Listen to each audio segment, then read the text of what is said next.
नः सरस्वती वाजेभिर्वाजिनीवती यज्ञं वष्टु धिया वसु ഓം.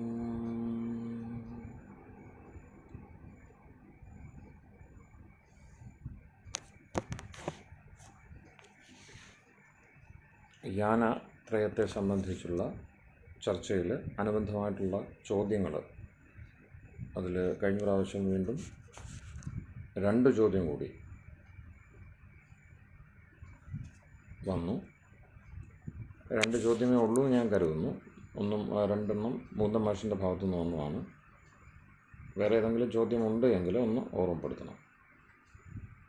മൂർത്തി സാറ് ഉന്നയിച്ച ചോദ്യങ്ങൾ എനിക്ക് തോന്നുന്നത് നമ്മൾ ചർച്ച ചെയ്തില്ലേ. അപ്പോൾ അത് 2 പ്രധാനപ്പെട്ട ചോദ്യങ്ങൾ വന്നത്, ഒന്ന് ആയുസ്സിനെ സംബന്ധിച്ചാണ്. ആയുസ് നിശ്ചിതമാണ്.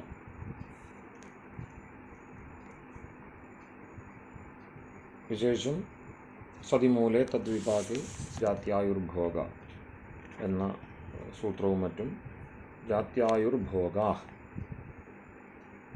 ജാതി ആയുസ് ഭോഗം. അപ്പോൾ അതിൽ ആയുസ് വന്നു. പ്രാരബ്ധത്തിൻ്റെ ഭാഗമാണ് എന്ന സൂചന അവിടെ വ്യക്തമായിട്ടുണ്ട്. പ്രാരബ്ധത്തിൻ്റെ ഭാഗം എന്ന് പറയുമ്പോൾ അത് പ്രകർഷേണ ആരബ്ധം യേഷാം കർമ്മണാം ഫലം. ഏതേത് കർമ്മങ്ങളുടെ ഫലമാണോ ആരംഭിച്ചു കഴിഞ്ഞിരിക്കുന്നത്, ഫലം നൽകാൻ ആരംഭിച്ചു കഴിഞ്ഞിരിക്കുന്നത്, അവയാണ് പ്രാരബ്ധ കർമ്മങ്ങൾ. അപ്പോൾ അവിടെ പിന്നെ ഒരു മാറ്റമില്ല. ഈശ്വരൻ എല്ലാം വ്യവസ്ഥയെല്ലാം പാലിച്ചുകൊണ്ട് ആർക്കും ഒരു തെറ്റ് അല്ല ഒരു സംശയം, ഒരു ആരോപണം ഉന്നയിക്കുവാൻ കഴിയാത്ത വണ്ണം സുനിശ്ചിതമായിട്ട് ഒരാളുടെ കർമ്മകാണ്ഡത്തിന്മേൽ അത് ഇന്ന വഴിക്ക് തന്നെ നീങ്ങണം എന്ന നിശ്ചയബുദ്ധിയോടുകൂടി തൻ്റെ നിർണയത്തെ, തീരുമാനത്തെ നടപ്പാക്കുന്നതാണ് ഈ പ്രാരബ്ധം. കാരണം ഫലം അതഃ ഉപപത്തേ, എല്ലാ യുക്തികളും വെച്ചുകൊണ്ട് ഫലം, കർമ്മണാം ഫലം അതഃ പരമാത്മന ഉപപത്തേ, ഫലമത ഉപപത്തേ എന്ന് ബ്രഹ്മസൂത്രമുണ്ട്. അപ്പോൾ കർമ്മഫലം വരുന്നത് ആത്യന്തികമായിട്ട് അതിനൊരു സ്രോതസ്സേ ഉള്ളൂ, ഈശ്വരനിൽ നിന്നാണ്. അപ്പോൾ എന്തെങ്കിലും പരാതി ഉണ്ടെങ്കിൽ അത് ഈശ്വരനിലേക്കാണ് പോവുക. പക്ഷേ കൃത അഭ്യാഗമ ദോഷം തുടങ്ങിയുള്ള ചിന്തകളുണ്ട്. താൻ ചെയ്ത കർമ്മം തനിക്ക് തന്നെ ബാധിക്കുക. സ്വന്തമായിട്ട് ഫലം അനുഭവിച്ചില്ലെങ്കിലും ആ കർമ്മം തൻ്റെ മേലെ ഒരു കുറ്റമായിട്ട് കിടക്കുക. ചേതനത്വമുള്ള ഏതൊരു വസ്തുവിനും അതുണ്ടാവാം. പലപ്പോഴും അച്ഛൻ, അമ്മ, ഗുരു ഈ സ്ഥാനത്തിരിക്കുന്നവർക്ക് അവർ ആരെയെങ്കിലും വഴക്ക് പറയുകയോ കുട്ടികളെയോ മറ്റു വഴക്ക് പറയുകയൊക്കെ ചെയ്യുമ്പോൾ അവർക്കുണ്ടാകുന്നൊരു വിഷയം ഇതുമായിട്ട് തട്ടിച്ചു നോക്കാവുന്നതാണ്. അപ്പോൾ യോഗി ഉൾപ്പെടെ അങ്ങ് ഉന്നത നിലയിലിരിക്കുന്ന ആളുകളും ചിലപ്പോൾ ശപിക്കുകയോ, ഋഷിമാരൊക്കെ ശപിക്കുന്നതായിട്ട് കാണും. ആ പറഞ്ഞ് കേൾക്കാം. അപ്പോൾ അത് ചെയ്യേണ്ട കാര്യമില്ല സത്യത്തിൽ. ഇപ്പം മാനുഷാദ ആ ആദ്യത്തെ ഇതിഹാസം ആരംഭിക്കുന്നതിന് അല്ലെങ്കിൽ അതിന് ആരംഭം കുറിച്ചത് ഇങ്ങനൊരു ശാപവാക്കാണ്.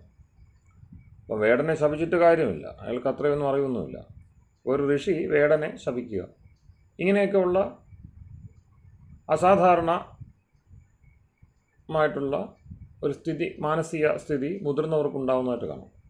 അപ്പോൾ അങ്ങനെ ഇരിക്കെ ഈശ്വരനും അതൊക്കെ ഉണ്ടാവാമല്ലോ, ചേതനത്വം കൊണ്ട്. സ്വന്തമായിട്ട് കർമ്മം ചെയ്യുന്നില്ല, തനിക്ക് വേണ്ടി കർമ്മം ചെയ്യുന്നില്ല, അതുകൊണ്ട് തനിക്ക് പ്രത്യേകിച്ച് കാമമില്ല, തനിക്കിന് ലാഭം ഉണ്ടാവണമെന്നില്ല, ആ കാര്യങ്ങളൊന്നും ഇല്ലെങ്കിൽ തന്നെ ഇങ്ങനെ വന്നേക്കാം. അപ്പോൾ അവിടെ അതും നിഷേധിക്കുകയാണ് ശ്രുതി. ഈശ്വരൻ അങ്ങനെ ഒരു വിഷയമില്ല. താൻ ഏതെങ്കിലും നിലയിൽ കർമ്മത്തെ ചെയ്യുകയോ ചെയ്യിപ്പിക്കുകയോ ഒക്കെ ചെയ്യുന്നുണ്ടെങ്കിലും അതൊന്നും അതിൻ്റെ ഒരു ഫലവും തിരിച്ച് തന്നിലേക്ക് എത്തുന്നില്ല. ആ നിലയാണ് പരമാത്മാവിൻ്റെ. അത് ഇതര ആത്മാക്കളിൽ നിന്നും ഈശ്വരൻ്റെ വ്യത്യാസത്തെയും ഉറപ്പാക്കുന്നുണ്ട്. അപ്പോൾ അങ്ങനെ ഇരിക്കും നമുക്ക് കുറ്റമൊന്നും പറയാൻ കഴിയില്ല. എല്ലാ കർമ്മത്തിൻ്റെയും ഫലം ഈശ്വരനാണ് ആത്യന്തികമായിട്ട് പുറപ്പെടുവിക്കുന്നത്, വിളംബരം ചെയ്യുന്നത്. അതിന് മാറ്റവുമില്ല. അപ്പോൾ അങ്ങനെ വരുമ്പോൾ പിന്നെ ഈ ആയുസ് അതിൻ്റെ വിഭാഗമാകുമ്പോൾ ഈ പ്രാരബ്ധം എന്ന് പറഞ്ഞതിൻ്റെ ആ യൂണിറ്റിലൊന്ന് പ്രധാനമായിട്ടും ആയുസ് വന്നു കഴിയുമ്പോൾ പിന്നെ അതിന് മാറ്റമില്ലല്ലോ എന്നൊരു ചിന്ത സ്വാഭാവികമായിട്ടും ഉണ്ടാവും. അതാണ് ഒരു ചോദ്യം. രണ്ടാമത്തെ ചോദ്യം, ഈ ദുഷ്ടനെ പന പോലെ വളർത്തും രാമൻ, കൃഷ്ണൻ, ഇവർക്കെല്ലാം ഇത്തരത്തിലുള്ള ഒരുപാട് ദുര്യോഗങ്ങളുണ്ടായി. അപ്പോൾ അതല്ലാത്തൊരു ക്രമം, കുറച്ചുകൂടി ഒരു സഹജമായ, സുതാര്യമായ, സുന്ദരമായ ഒരു ലോകക്രമം സാധ്യമാകുമോ എന്ന ചിന്ത. അപ്പോൾ അത്യാവശ്യം ധാർമ്മിക വീക്ഷണമുള്ള എല്ലാ ആളുകളെയും ബാധിക്കുന്ന ഒരു വിഷയമാണ് ഈ സ്വർഗം എന്ന് പറയുന്നത്. ആ സ്വർഗം ഇവിടെയാണ് എന്ന് വാദിച്ചുറപ്പിക്കാൻ ശ്രമിക്കുമ്പോഴും സ്വർഗത്തിൻ്റെ ലാഞ്ചന പോലും ഇല്ലാത്ത വണ്ണം നരകത്തിൻ്റെ യാതനകൾ നമ്മളെ ചുറ്റിവരിഞ്ഞ് നിൽക്കുന്നതായിട്ട് തിരിച്ചറിഞ്ഞുകൊണ്ട് സ്വർഗത്തെ തന്നെ തള്ളിക്കളഞ്ഞു. സ്വർഗസങ്കല്പമൊക്കെ പണ്ടുള്ളവരുടെ ചില അറിവുകേടാണ്, അതിനൊന്നും വാല്യൂ ഇല്ല എന്ന് ഏതാണ്ട് തീരുമാനിച്ചിരിക്കുന്നൊരു കാലമാണ് നമ്മളുടേത്. ഇന്ന് ആരും സ്വർഗത്തെപ്പറ്റി അങ്ങനെ, ഈ മതഭ്രാന്തന്മാരല്ലാത്ത സ്വർഗത്തെപ്പറ്റി ആരും പറയുന്നത് കേൾക്കാറില്ല. സാധാരണ ബുദ്ധിയുള്ളവരൊന്നും സ്വർഗത്തെപ്പറ്റി പറയുന്നത് കേൾക്കുന്നില്ല.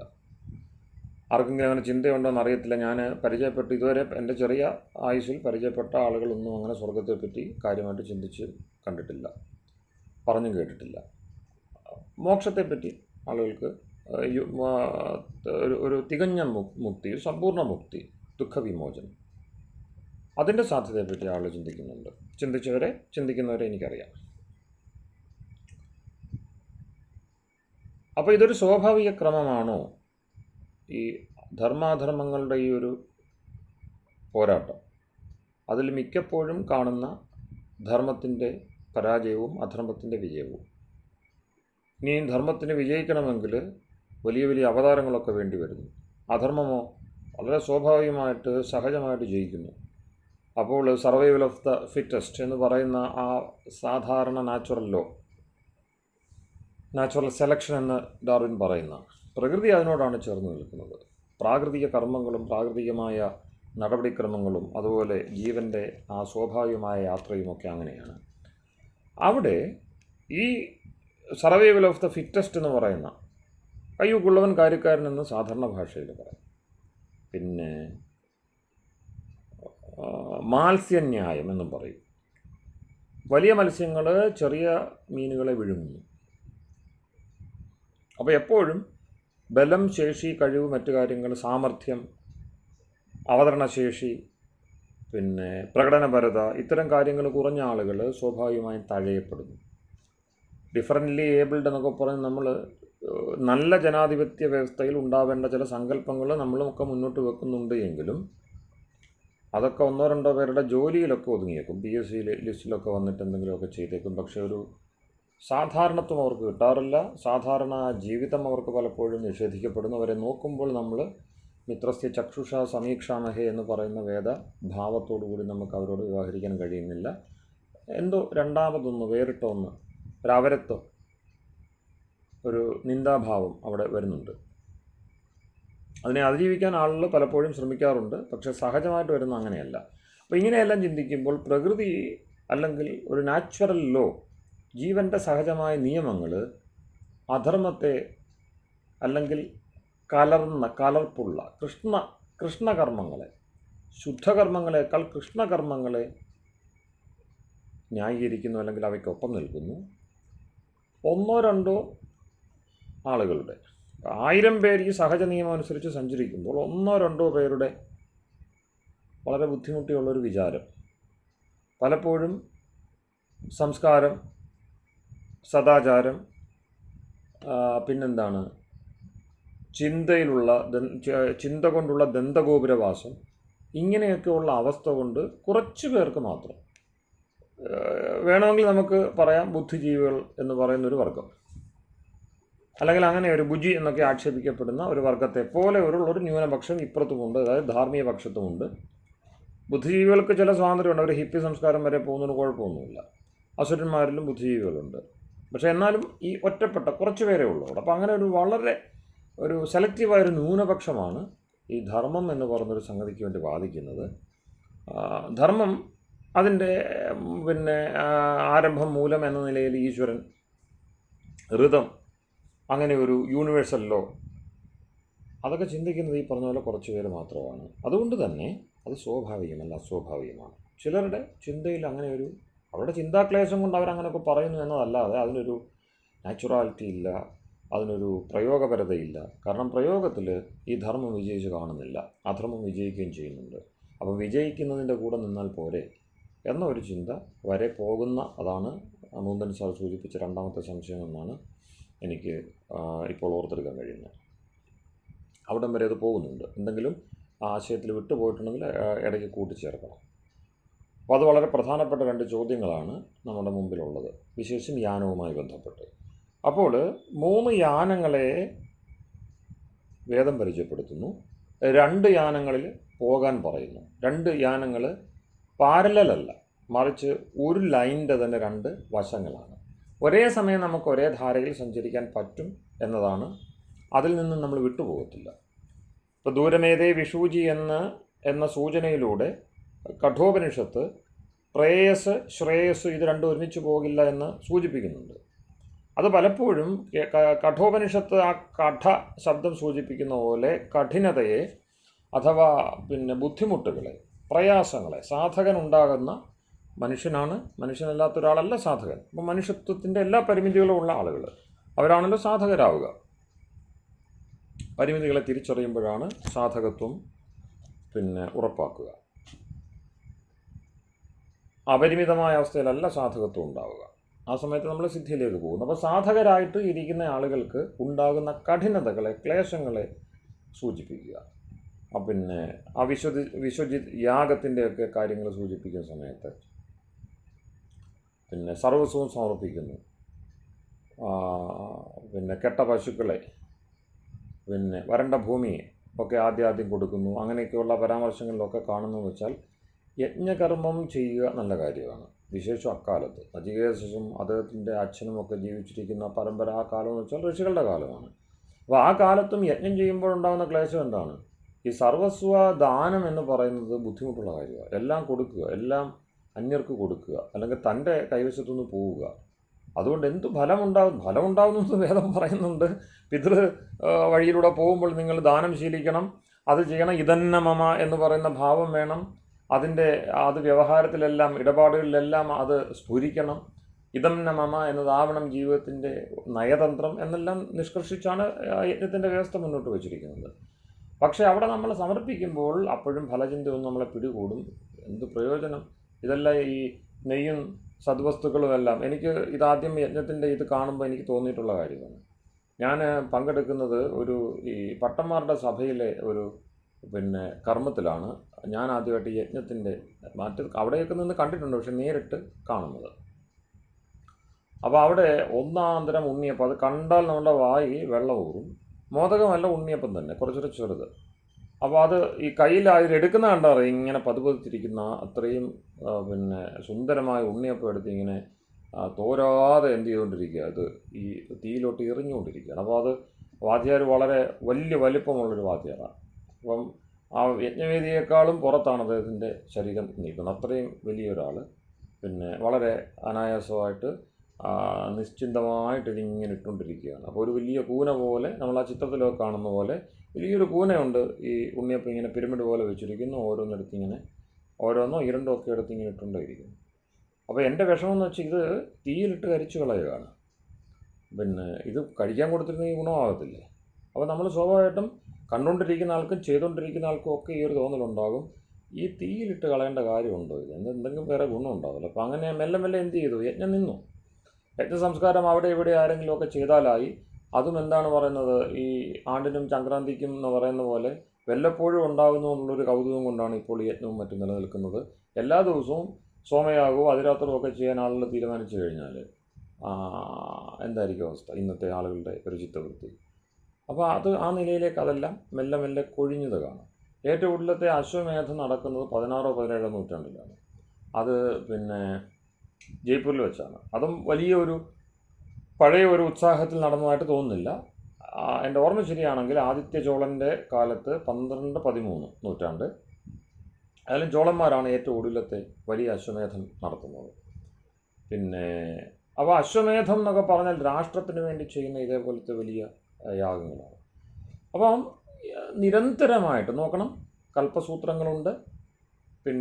കൽപ്പസൂത്രങ്ങളിൽ ഗൃഹ്യ ശ്രൗത ശുൽബാദി ഭേദങ്ങളോടുകൂടിയുള്ള വ്യവസ്ഥകൾ. സ്മൃതികളിൽ കൃത്യമായിട്ട് യജ്ഞത്തിൻ്റെ നിർദ്ദേശമുണ്ട്. അതിന് എണ്ണമൊന്നുമില്ല. മാനവാദി സൂത്രങ്ങൾ, ഗൃഹ്യസൂത്രങ്ങൾ പ്രത്യേകം പാരസ്കര ഗോകുലാദികൾ എല്ലാ വേദത്തിനും വേദശാഖകൾക്കും ഒക്കെയുമുണ്ട്. ഇതിനെല്ലാം പുറമെ മീമാംസാശാസ്ത്രമുണ്ട്. പിന്നെയോ ഓരോ ശാഖകൾക്കും പ്രത്യേകങ്ങളായിട്ടുള്ള കർമ്മകാണ്ഡ വിധികൾ, ഇങ്ങനെ ഇത്രയും ശാഖകൾ, യജുസിൻ്റെ വിശേഷപ്പെട്ട കൃഷ്ണ ശുക്ലാദി ഭേദങ്ങളോടുകൂടിയുള്ള ശാഖകൾ, ഇങ്ങനെ ഇത്രയും വ്യാപകമായ ഒരു സംവിധാനം ഉണ്ടായിട്ടും നമ്മളുടെ മുമ്പിൽ ഇപ്പോൾ എത്തുമ്പോൾ, കാരണം വിഷയങ്ങൾ രൂക്ഷമായിരിക്കുമ്പോഴാണ് ശാസ്ത്രത്തിൻ്റെ സഹായം കൂടുതൽ വേണ്ടത്. പണ്ടത്തേക്കാൾ കൂടുതൽ പരിഷ്കാരം ബുദ്ധിമുട്ടിക്കുകയും സംസ്കാരത്തെ സംബന്ധിച്ചുള്ള സംശയങ്ങൾ പെരുകുകയും ചെയ്തിട്ട് നമുക്ക് ഈശ്വരനെയും പ്രകൃതിയും വേർതിരിക്കാനാവുന്നില്ല. രണ്ട് ലോ പ്രവർത്തിക്കുന്നതായിട്ട് തോന്നുന്നു. ഈശ്വരൻ്റെ നിയമം വേറെ. കാരണം ആധ്യാത്മിക പ്രവണതയും നേരത്തെ പറഞ്ഞ സാധകത്വമുള്ളവർ പറയുന്നതൊന്നും ആർക്കും മനസ്സിലാവുന്നില്ല.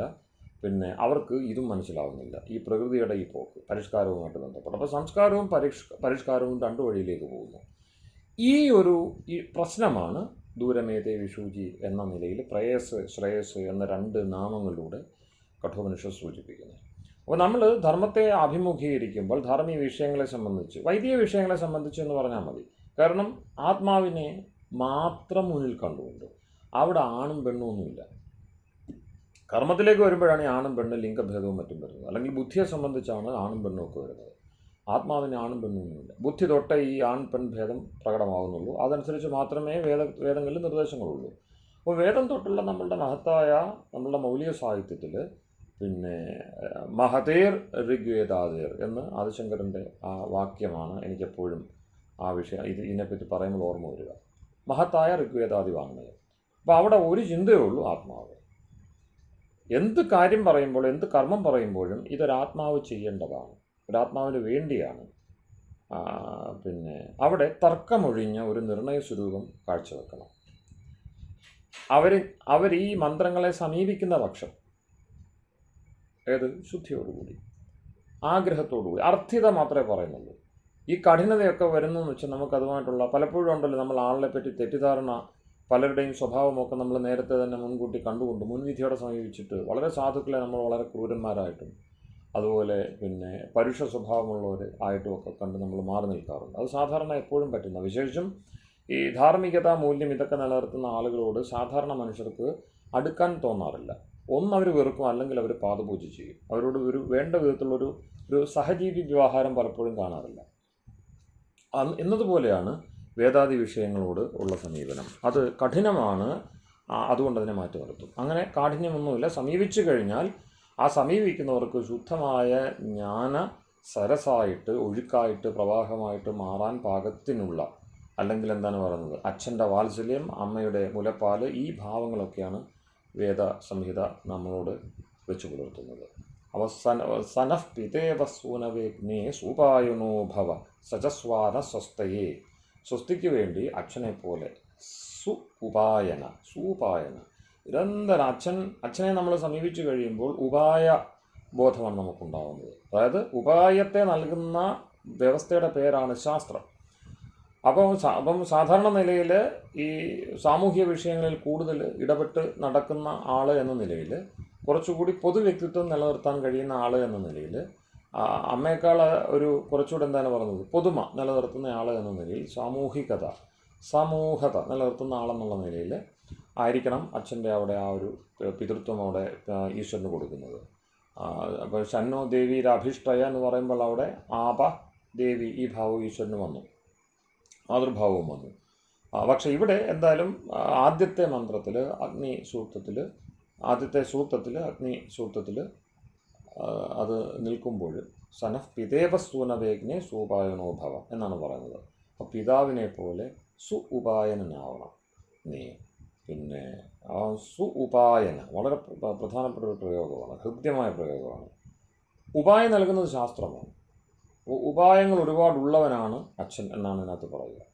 ശാസ്ത്രീയമായിട്ടുള്ള ഉപായങ്ങൾ പറഞ്ഞു തരുന്നത്. അപ്പോൾ പുത്രനെ എങ്ങനെയാണോ നല്ല വഴി, നടക്കേണ്ട വഴി നടന്ന് കാട്ടിക്കൊടുക്കുക, ആ ഒരു നിലയാണ് ഈശ്വരനെ സംബന്ധിച്ചുള്ളത്. കാരണം അഗ്രണിയാണല്ലോ അഗ്നി, എല്ലായിടത്തും നടന്ന് കാണിച്ചിട്ടുണ്ട് എന്ത് വേണമെന്നുള്ള കാര്യം. അപ്പോൾ എവിടെ തിരിഞ്ഞു നോക്കിയാലും വഴിയേ ഉള്ളൂ, നടക്കേണ്ട വഴിയല്ലാതെ വേറൊന്നുമില്ല. അപ്പോൾ ഈശ്വരീയമായതെല്ലാം അങ്ങനെയാണ്. ഈശ്വരൻ ഒരുക്കി വെച്ചിരിക്കുന്നതും അങ്ങനെയാണ്. അവിടെ വഴിയല്ലാത്തതായ വഴികൾ ഉണ്ടാക്കുന്നത് കെട്ട മനുഷ്യരാണ്, ഇതുമായിട്ട് ബന്ധമില്ലാത്തവരാണ്. അവിടെ മാത്രമേ വിഷയമുള്ളൂ. ഈശ്വരനെ സംബന്ധിച്ച് അദ്ദേഹം പ്രകൃതിയിൽ ഒരുക്കി വെച്ചിരിക്കുന്നതെല്ലാം ഋതമാണ്, വഴിയാണ്, എളുപ്പമുള്ള വഴിയാണ്. അതുകൊണ്ട് തന്നെ പറയും സത്യസ്യ പന്ഥായതര ദ്രുജീയ. അതിന് ഒരുപാട് ഉദാഹരണങ്ങളുണ്ട്. എവിടെ തിരിഞ്ഞു നോക്കിയാലും നമുക്ക് അത് കാണാൻ കഴിയും. പിന്നെ ക്ലേശങ്ങളുണ്ടാവാം. ആ ക്ലേശങ്ങൾ എന്തിനാണെന്ന് ചോദിച്ചാൽ, അല്ലെങ്കിൽ ബുദ്ധിമുട്ടുന്ന വഴികൾ, വളഞ്ഞ വഴികളൊക്കെ ഉണ്ടാവും. അപ്പം നട്ടലിന് നേരെയുള്ള മാർഗം തന്നിട്ട് നടക്കാനുള്ള വഴി മുഴുവനും വളവും തിരിവുള്ളതാണ്. പ്രകൃതിയിൽ സഹജമായി നേരെയുള്ള വഴികൾ കുറവാണ്, ദണ്ഡവത് വഴികൾ കുറവാണ്, ഇടം വലം ഉള്ള പിരിഞ്ഞ വഴികളേ ഉള്ളൂ. അല്ലെങ്കിൽ സ്പൈറൽ, അല്ലെങ്കിൽ എന്താണ് പറയുന്നത്, ഹെലിക്സിൻ്റെ രൂപത്തിലാണ് പ്രപഞ്ചത്തിൻ്റെ ഊർജ്ജത്തിൻ്റെ ഒക്കെ സഞ്ചാരം എന്ന് പറയാറുണ്ട്. അപ്പോൾ അവിടെ ഒരു കൃത്യം നേർവര, പോസിറ്റീവ് നെഗറ്റീവായിട്ടുള്ള നമ്മൾ പ്ലസ് എന്ന് പറയുന്ന ഈ അധിക ചിഹ്നത്തിൽ കാണുന്ന പോലെയുള്ള ഒരു നേർരേഖയൊന്നും നമുക്ക് പലപ്പോഴും കാണാൻ കഴിയാറില്ല. അപ്പോൾ അവിടെയാണ് ഈ വിഷൂചി പോലെ 2 മുനയുള്ള സൂചിയാണ്, 2 ദിശയിൽ സഞ്ചരിക്കുന്ന സൂചികളാണ് പ്രേയസ്സും ശ്രേയസ്സും. രണ്ടും നമുക്ക് വേണമല്ലോ. ആ പിതൃയാനവും, ഇവിടെ പിതൃയാനത്തിൻ്റെ ഭാഗമാണ് പ്രേയസ് സൂചിപ്പിക്കുന്നത്, ദേവയാനത്തിൻ്റെ ഭാഗമാണ് ശ്രേയസ് സൂചിപ്പിക്കുന്നത്. ഇത് രണ്ടും ഒരിക്കലും ചേരില്ല എന്നൊരു മട്ടാണ് നേരത്തെ ഈ കഠോപനിഷത്തിൻ്റെ ഭാഗത്തുള്ളത്. അപ്പോൾ അവിടുത്തെ ഒരു വിഷയം എന്ന് വെച്ചാൽ അതിൻ്റെ റിസ്കി നേച്ചറാണ് പറയുന്നത്. അപ്പം ഈശ്വരൻ്റെ വഴിയെ തിരിച്ചറിയണമെങ്കിൽ അതിൻ്റെ മേലെ വന്നിരിക്കുന്ന ഈ എന്തൊക്കെ മാറ്റങ്ങളാണ് കാലഘട്ടം, യുഗം ഉണ്ടാക്കി തന്നിരിക്കുന്നത് എന്നുകൂടി തിരിച്ചറിയേണ്ടി വരും. അതുകൊണ്ടാണ് നേരത്തെ പറഞ്ഞല്ലോ, പിന്നെ ഡാർവിൻ പറയുന്നു പ്രകൃതിയുടെ നയം എന്താണ്, സർവൈവൽ ഓഫ് ദ ഫിറ്റസ്റ്റ് ആണ്. കാരണം ഈ പറഞ്ഞ ജീവജാലങ്ങളെയും മനുഷ്യനെയും ഒക്കെ ആകെ കൂടി നോക്കുമ്പോൾ കയ്യൂക്കുള്ളവൻ്റെ ഒരു സഞ്ചാരം, അല്ലെങ്കിൽ അവന് ഗതിവേഗം കിട്ടുന്നതായിട്ട്, അവൻ വഴിയിലൂടെ മുന്നേറുന്നതായിട്ട്. നമ്മളുടെ ചർച്ച യാനമാണ്, അത് മറക്കണ്ട, ആത്മാവിൻ്റെ വഴികൾ തന്നെയാണ്. അപ്പോൾ അങ്ങനെ മുന്നേറുന്നതായിട്ടാണ് തോന്നുക. അതിനകത്ത് ന്യായമുണ്ട് താനും. മത്സ്യന്യായം പ്രധാനമാണ്. കാരണം കടലിൽ വലിയ മീനുകൾ ചെറിയ മീനുകളെ വിഴുങ്ങുക എന്നത് സാധാരണ നയമാണ്. പക്ഷെ നമ്മുടെ പ്രാർത്ഥന എന്താണ്? അവിടെ നിന്നും എത്രയും വേഗം ഉയരുക എന്നാണ്. ഉദ്വയം തമസസ്പരി സ്വപശ്യന്ത ഉത്തരം ദേവം ദേവത്ര സൂര്യമകന്മ ജ്യോതിരുത്തമം. അവിടെ ശ്രദ്ധേയമായൊരവസ്ഥ. അതിന് പിൻഭാഗത്ത് നമ്മൾ വേദത്തെ, സംഹിതയെ അനുസന്ധാനം ചെയ്യുമ്പോൾ അവിടെ ഈ സന്ധ്യാവന്ദനത്തിൻ്റെ ഭാഗമാണത്, ഉപസ്ഥാന മന്ത്രങ്ങളാണ് ഉദ്വയം തമസസ്പരി. അവിടെ മനസാപരിക്രമമെല്ലാം കഴിഞ്ഞിട്ട്, മനസ്സുകൊണ്ടുള്ള സഞ്ചാരമെല്ലാം കഴിഞ്ഞ ശേഷം ഒരു ശ്രീകോവിൽ തുറന്നിട്ട് പൂജാരി അല്ലെങ്കിൽ അർച്ചകൻ, ഭക്തൻ ആ ദേവവിഗ്രഹം കാണുമ്പോഴുള്ള അതുവരെ കാത്തു നിൽക്കുകയാണ്. നിർമാല്യം ഉൾപ്പെടെയുള്ള കർമ്മങ്ങളെല്ലാം കഴിഞ്ഞ് കാത്തു നിൽക്കുമ്പോൾ അതിൻ്റെ പൂർണ്ണഭാവത്തിൽ കാണുവാൻ വേണ്ടിയുള്ള ഒരു വെമ്പലുണ്ടല്ലോ, അതാണ് ഉപസ്ഥാനത്തിലുള്ളത് ശരിയായ ഭക്തനെ സംബന്ധിച്ച്. അപ്പോൾ അങ്ങനെ പറയുമ്പോൾ ആ ഒരു അവസ്ഥയെ സൂചിപ്പിക്കുന്ന മന്ത്രമാണിത്. അതിൻ്റെ ആ ഒരു പൂർവാപര പശ്ചാത്തലം ചിന്തിക്കുമ്പോൾ സമുദ്രത്തിൽ കഴിയുന്ന ജീവജാലങ്ങളുടെ പ്രാർത്ഥനയാണത്. സമുദ്രത്തിൽ അസുര്യാനാമത്തെ ലോക പറഞ്ഞു, 3-ാമത്തെ മന്ത്രത്തിൽ 3-ാമത്തെ യാനത്തെ സൂചിപ്പിക്കുന്ന, അസുരയാനത്തെ സൂചിപ്പിക്കുന്ന മന്ത്രം അസുര്യാനാമത്തെ ലോക. അപ്പോൾ എണ്ണമറ്റ ആസുരലോകങ്ങളുണ്ട്, അല്ലെങ്കിൽ സൂര്യരഹിതങ്ങളായ അവർ അസുര്യാനാമത്തെ ലോക. അവിടെ അരവിന്ദ ഘോഷ് അവിടെ അനന്ത എന്ന പാഠമെടുക്കണമെന്ന് പറയാറുണ്ട്. അനന്ത, ആനന്ദമില്ലാത്ത, നന്ദത ഇല്ലാത്ത, സന്തോഷരഹിതങ്ങളായിട്ടുള്ള അതൊരു പാഠം. പക്ഷേ അസുര്യ എന്ന പാഠമാണ് ദയാനന്ദന് വരെയുള്ളവരെടുത്തിരിക്കുന്നത്. ആദിശങ്കരൻ എടുത്തിരിക്കുന്നതാണ് അസുര്യാനാമത്തെ ലോകം. സൂര്യരഹിതങ്ങളായ, ആസുരത്വമുള്ള, അതിനർത്ഥം എന്താണ്? സൂര്യൻ്റെ വെളിച്ചമെത്താത്ത സമുദ്രം അതിന് ഉദാഹരണമാണ്.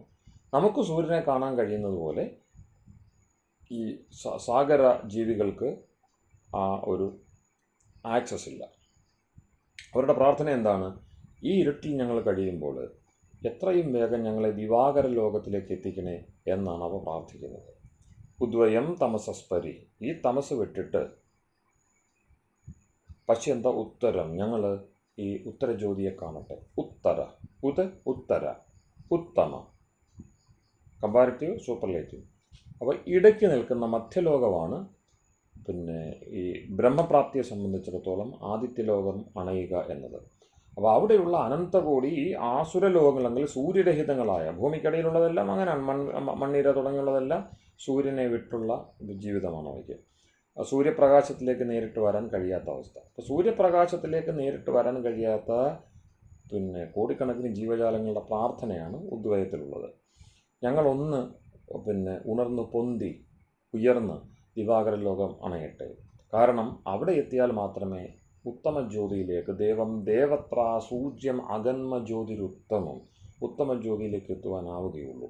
അപ്പോൾ നമ്മൾ അതെല്ലാം പ്രാർത്ഥിച്ചിട്ടാണ് ഇവിടെ വന്നതെങ്കിലും പിന്നെയും എന്ത് ചെയ്യുകയാണ്? ആ നേരത്തെ പറഞ്ഞ പ്രാകൃതികമായ പ്രധാന അവിവേകത്തിന് വഴിപ്പെട്ടുകൊണ്ട് വിവേകം നഷ്ടപ്പെട്ട നിലയിൽ ഉദ്ഗതിക്ക് വേണ്ടിയുള്ള ശ്രമം ചെയ്യാതെ സമാന്തരഗതി അങ്ങനെ അങ്ങ് പോവുകയാണ്. എങ്ങനെ? ഈ പുരോഗതി എന്ന് പറയുന്ന രീതിയിലൂടെ പോവുകയാണ്. സുഖം ഉത്തരോത്തരം കിട്ടിയാൽ അത് പുരോഗതിയായി. ഏത്? ലൗകിക വസ്തുക്കളെ കൊണ്ട്. അതുകൊണ്ടാണ് നല്ല റോഡ് വേണം, ബാക്കിയുള്ള ജീവിത സൗകര്യങ്ങൾ വേണം.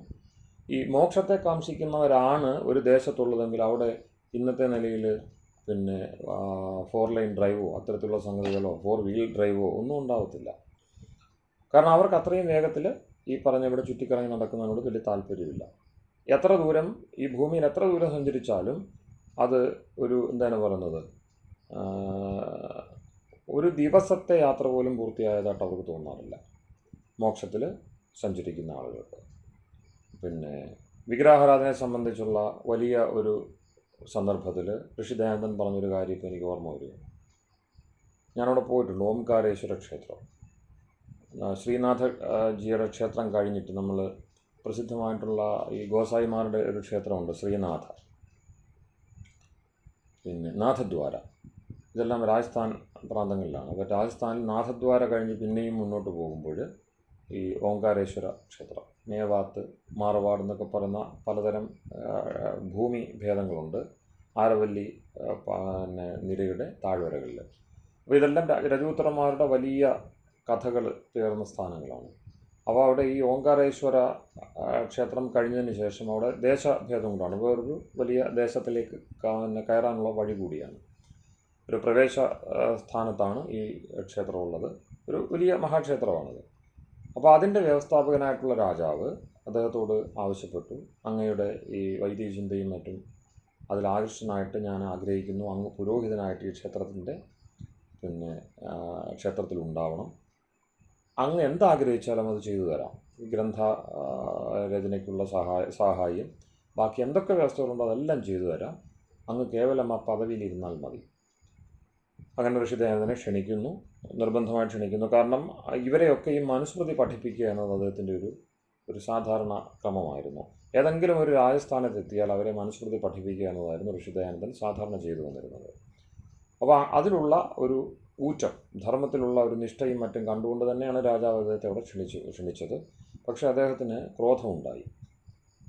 കാരണം ഇത്രയും പറഞ്ഞിട്ടും ഒരു വിഗ്രഹാരാധനാ സങ്കേതത്തിലേക്ക് തന്നെ വിളിച്ചു പൗരോഹിത്യത്തിന് ക്ഷണിച്ചു എന്നത് രണ്ടും തമ്മിൽ ചേരില്ല. പൗരോഹിത്യവും ഇത് രണ്ടും പൗരോഹിത്യവും വിഗ്രഹാരാധനയും ചേരില്ല എന്ന തൻ്റെ നയം പ്രഖ്യാപിച്ചുകൊണ്ട് പറഞ്ഞു, ഞാനിതാ പോകുന്നു, ഞാൻ ഒരു ദിവസം കൊണ്ട് സൂര്യൻ അസ്തമിക്കുന്നതിന് മുമ്പ് നിൻ്റെ സാമ്രാജ്യത്തെ ഞാൻ മറികടക്കും, പക്ഷേ എത്ര നടന്നാലും പരമേശ്വരൻ്റെ സാമ്രാജ്യത്തിൽ നിന്ന് ഞാൻ പുറത്താകില്ല.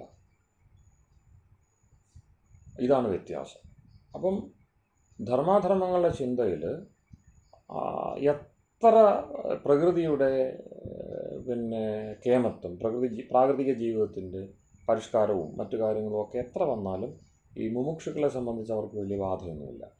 അവർ കൊടുങ്കാറ്റിൽ അണയാതെ നിൽക്കുന്ന ദീപം പോലെ എന്നൊക്കെ പറയുന്നത് ഇതിനെയാണ്. പരിഷ്കാരം എത്ര അതിൻ്റെ ഗതിവേഗം കാട്ടിയാലും അല്പം പോലും ഇളക്കമില്ലാത്ത ഒരു നില, ജ്ഞാനത്തിൻ്റെ നില അവർക്കുണ്ട്. അപ്പോൾ അവർ ഇതിനെയെല്ലാം ഇട്ടാവട്ടത്തിലേ കാണുള്ളൂ, പൊടികളായിട്ടാണ് കാണുന്നത്. ഇപ്പം ഹിരണ്യഗർഭ സമവർത്തതാഗ്രേ എന്നതിന് വൈദിക ഋഷി അർത്ഥം പറയുമ്പോൾ ഹിരണ്യാനി രജാംസി ലോകാഹ് എന്നാണ് പറയുക. ഹിരണ്യഗർഭൻ എന്ന് പറയുന്നത് കാരണം യോഗത്തിൻ്റെ തലതൊട്ടപ്പനായിട്ട് നമ്മൾ വെച്ചിരിക്കുന്ന മൂർത്തി ഇപ്പം പിന്നെ ധന്വന്തരി ആയുർവേദത്തിന് മൂർത്തിയായിരിക്കുന്നത് പോലെ, മൂർത്തി എന്ന് ഞാൻ ഉദ്ദേശിക്കുന്നത് ഒരു സഞ്ചിത ഭാവമാണ്. ഈ കേവല കല്ലുകൊണ്ടുള്ള മൂർത്തി ആ സംഗതിയല്ല. ആശയത്തിൻ്റെ ഒരു അധിഷ്ഠാന ആശയങ്ങളെല്ലാം ചേർത്തുകൊണ്ട് ആശയത്തിന് രൂപം കൊടുത്തിട്ട് അതിനൊരു നാമം ചെയ്യുകയാണ്. നാമ രൂപ കർമാത്മകമിതം ജഗത്ത് എന്ന നിലയിൽ ഒരു പേര് വേണം. ആ പേര് സൂചിപ്പിക്കുന്ന ഒരു ആകാരം ഉണ്ടാവണം, മനസ്സിലാക്കാൻ വേണ്ടിയാണ്. ഒപ്പം അതിൽ നിന്നും പിന്നെ അതിനെ ചുറ്റിപ്പറ്റി അതിനെ പിന്തുടർന്നുണ്ടാകുന്ന ഒരു കർമ്മലോകവും ഉണ്ടാവണം. ജഗത്ത് ഇതാണ്. നാമ രൂപ കർമാത്മകം ഇതം ജഗത്ത്. ഇതാണ് ഉപനിഷത്തിൻ്റെ കാഴ്ചപ്പാട്, വേദത്തിൻ്റെ കാഴ്ചപ്പാട്. അപ്പോൾ ഇവിടെ പിന്നെ ഈ ദേവത ഹിരണ്യഗർഭ എന്ന് പറയുന്ന ദേവതയിൽ നിന്നാണ് യോഗശാസ്ത്രത്തിൻ്റെ പരമ്പര എന്ന് പറയുമ്പോൾ യോഗിയുടെ കാഴ്ചപ്പാട് എന്താണ്? പാതഞ്ജലി യോഗം നിങ്ങൾ പഠിച്ചിട്ടുണ്ടെങ്കിൽ മനസ്സിലാവും. അവിടെ യോഗ ബുദ്ധി വന്നു കഴിയുമ്പോൾ, ചിത്തത്തിൻ്റെ ഭൂമികകളെ പരിചയപ്പെട്ട് കഴിയുമ്പോൾ, പഞ്ചഭൂമികളെ പരിചയപ്പെടുകയും ഏകാഗ്രതയെപ്പറ്റിയുള്ള ബോധമുറയ്ക്കുകയും അതിലൂടെ നിരോധത്തെപ്പറ്റി പിന്നെ ആവേശോജ്വലമായിട്ട് ചിന്തിക്കുകയും, കാരണം തീവ്ര സംവേഗാനാമാസന എത്രയും വേഗം അതിലേക്ക് എത്തുക എന്ന ആ ഒരു ഊറ്റം ഉണ്ടാവുകയും ആക്കമുണ്ടാവുകയും ഒക്കെ ചെയ്തു കഴിയുമ്പോൾ പതഞ്ജലി പറയും ജ്ഞേയം അല്പം ഭവതി. കാഴ്ചപ്പാടിൽ വരുന്ന വ്യത്യാസം എന്താണ്? അറിയേണ്ടത്, തന്നിൽ നിന്നും ഭിന്നമായി അറിയേണ്ടത് ചെറുതായി വരും. അല്ലെങ്കിലോ സാധാരണ യോഗ ദൃഷ്ടിയിലല്ല നോക്കുന്നതെങ്കിൽ അനന്തമജ്ഞാതം അവർണ്ണനീയം ഈ ലോകഗോളം തിരിയുന്ന മാർഗം അതിങ്കലെങ്ങാണ്ടൊരിടത്തിരുന്ന് നോക്കുന്ന മർത്യൻ കഥയെന്തു കണ്ടു എന്ന് പറയുന്ന കണ്ണുനീർത്തുള്ളിയുടെ ആഭാവമായിരിക്കും ഉള്ളത്. അപ്പം നമ്മൾ നോക്കും തോറും ഇത് വലുതായി വരികയാണ്. യോഗദൃഷ്ടി വിട്ട് ലോകത്തെ എവിടെ നോക്കിയാലും അതിൻ്റെ വലുപ്പം കൂടുകയും നമ്മൾ ചെറുതാകുകയും ചെയ്യും.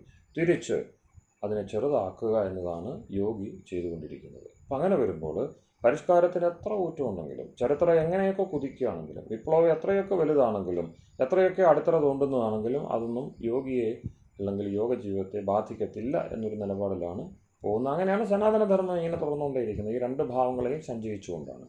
അപ്പോൾ കഠോപനിഷത്ത് പറയുന്നു ഇതിനകത്തൊരു കാഠിന്യമുണ്ട്, രണ്ട് ദിശയിലായി പോകും. അപ്പോൾ നമ്മൾ നടന്ന് വരുമ്പോൾ വേദബന്ധു പറയുന്നു പിതൃയാനത്തിലൂടെ ദേവയാനത്തിലേക്ക്, ദേവയാനത്തിലൂടെ പിതൃയാനത്തിലേക്ക്.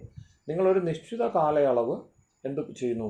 പിതൃയാനത്തിലൂടെ സഞ്ചരിക്കുന്നു. പിതൃയാനം എന്ന് വെച്ചാൽ അച്ഛനമ്മയിലൂടെ ജനിക്കുന്നു, ജനിച്ചുകൊണ്ട് അതേ പരമ്പരയെ നമ്മൾ സന്തതി പരമ്പരകളിലൂടെ ശിഷ്യ പരമ്പരകളിലൂടെ നിലനിർത്തി പോകുന്നു.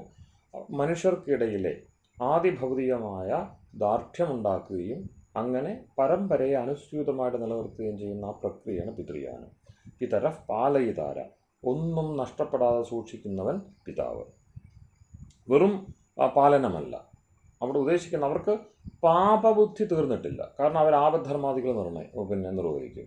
ചിലപ്പോൾ തല്ലുകയോ കൊല്ലുകയോ ഒക്കെ ചെയ്തെന്ന് വരും. അപ്പോൾ ആപദ്ധർമ്മം വിടാത്തതുകൊണ്ട് അപഹത പാത്മാന, ദേവയാനത്തിലെ ദേവനും പിതൃയാനത്തിലെ പിതാവും തമ്മിലുള്ള ആകെ വ്യത്യാസം ഇത്രയേ ഉള്ളൂ. പാപം വിടുക എന്നത് നിർബന്ധമില്ല പിതൃഭാവത്തിലുള്ള ആത്മാവിന്. കാരണം എന്താണ്? ഇതിൻ്റെ തുടർച്ചയാണ് അവർ ആഗ്രഹിക്കുന്നത്. ഞാൻ നേരെ ഊർധ്വഗതിയിലേക്ക് പോകുക എന്ന് ചിന്തിക്കുന്ന ദേവനെ സംബന്ധിച്ച് മുൻപിൽ നോക്കേണ്ടതില്ല. അപ്പോൾ പുരോഗതി എന്ന് പറയുന്ന കൃത്യം തിരശ്ചീനമായ ഗതിയുണ്ടല്ലോ, ലോകത്തിനൊത്തുള്ള സഞ്ചാരം, അതാണ് പിതൃയാനം. ഇത് നേരെ സഡൻ ബ്രേക്കിട്ട് അങ്ങനെ പോവുക, നേരെ മുകളിലോട്ട് പോകുക, ഊർധ്വഗതി. ഇത് രണ്ടും ചേരണം, അപ്പോഴല്ലേ പ്ലസ് ആകത്തുള്ളൂ. നമ്മൾ നേരത്തെ ചർച്ച ചെയ്തിട്ടുള്ളതാണ്. ആ പ്ലസ് എന്ന് പറയുന്ന സംഗതി അപ്പോഴേ വരുള്ളൂ. രണ്ടുകൂടെ ചേരണം. പക്ഷെ അത് അത്ര എളുപ്പമൊന്നും ചേരത്തില്ല. അപ്പോൾ ഇതാണ് നില. ഇങ്ങനെ വരുമ്പോൾ ഇതിനെ ചേർത്ത് കൊണ്ടുപോവുക വേദം പറയുന്നത് വളരെ എളുപ്പമാണ്.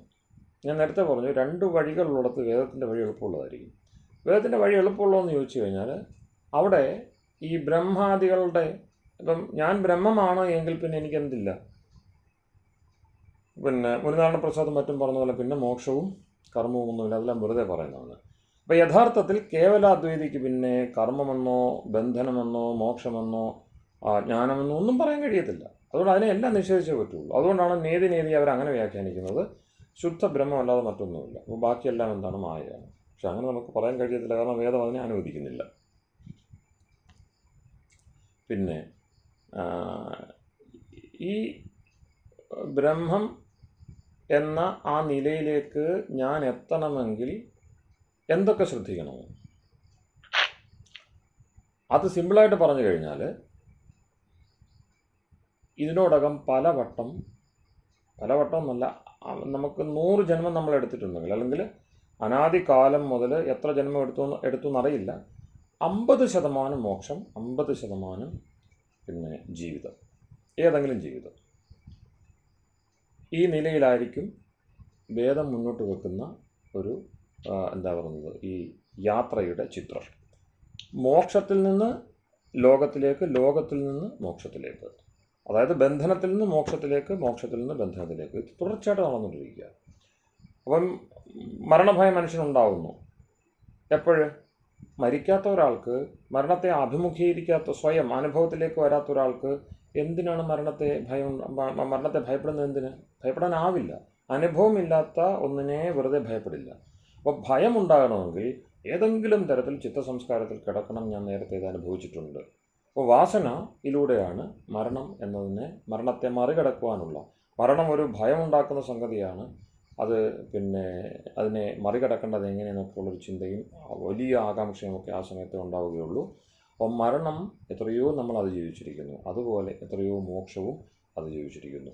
മരണത്തെ മറികടക്കാൻ ആഗ്രഹിക്കുന്ന ഒരാൾ, മരണഭയം ഒഴിവാകണം ആഗ്രഹിക്കുന്ന ഒരാൾ സ്വാഭാവികമായിട്ടും മോക്ഷത്തെപ്പറ്റി ചിന്തിക്കുക. കാരണം നേരത്തെ മോക്ഷത്തിലും ഇരുന്നിട്ടുണ്ട്. അപ്പോൾ ഇത് തുടരുകയാണ്, ഈ സഞ്ചാരം നിരന്തരമായിട്ട് ഇത് നടന്നുകൊണ്ടേയിരിക്കുന്നു. ആ കാഴ്ചപ്പാട് ഉറച്ചു കഴിയുമ്പോൾ ഹിരണ്യഗർഭൻ്റെ അവസ്ഥ എന്താണ്? ലോകാന്തരങ്ങളൊക്കെ വെറും പൊടിക്കൂട്ടങ്ങളാണ്.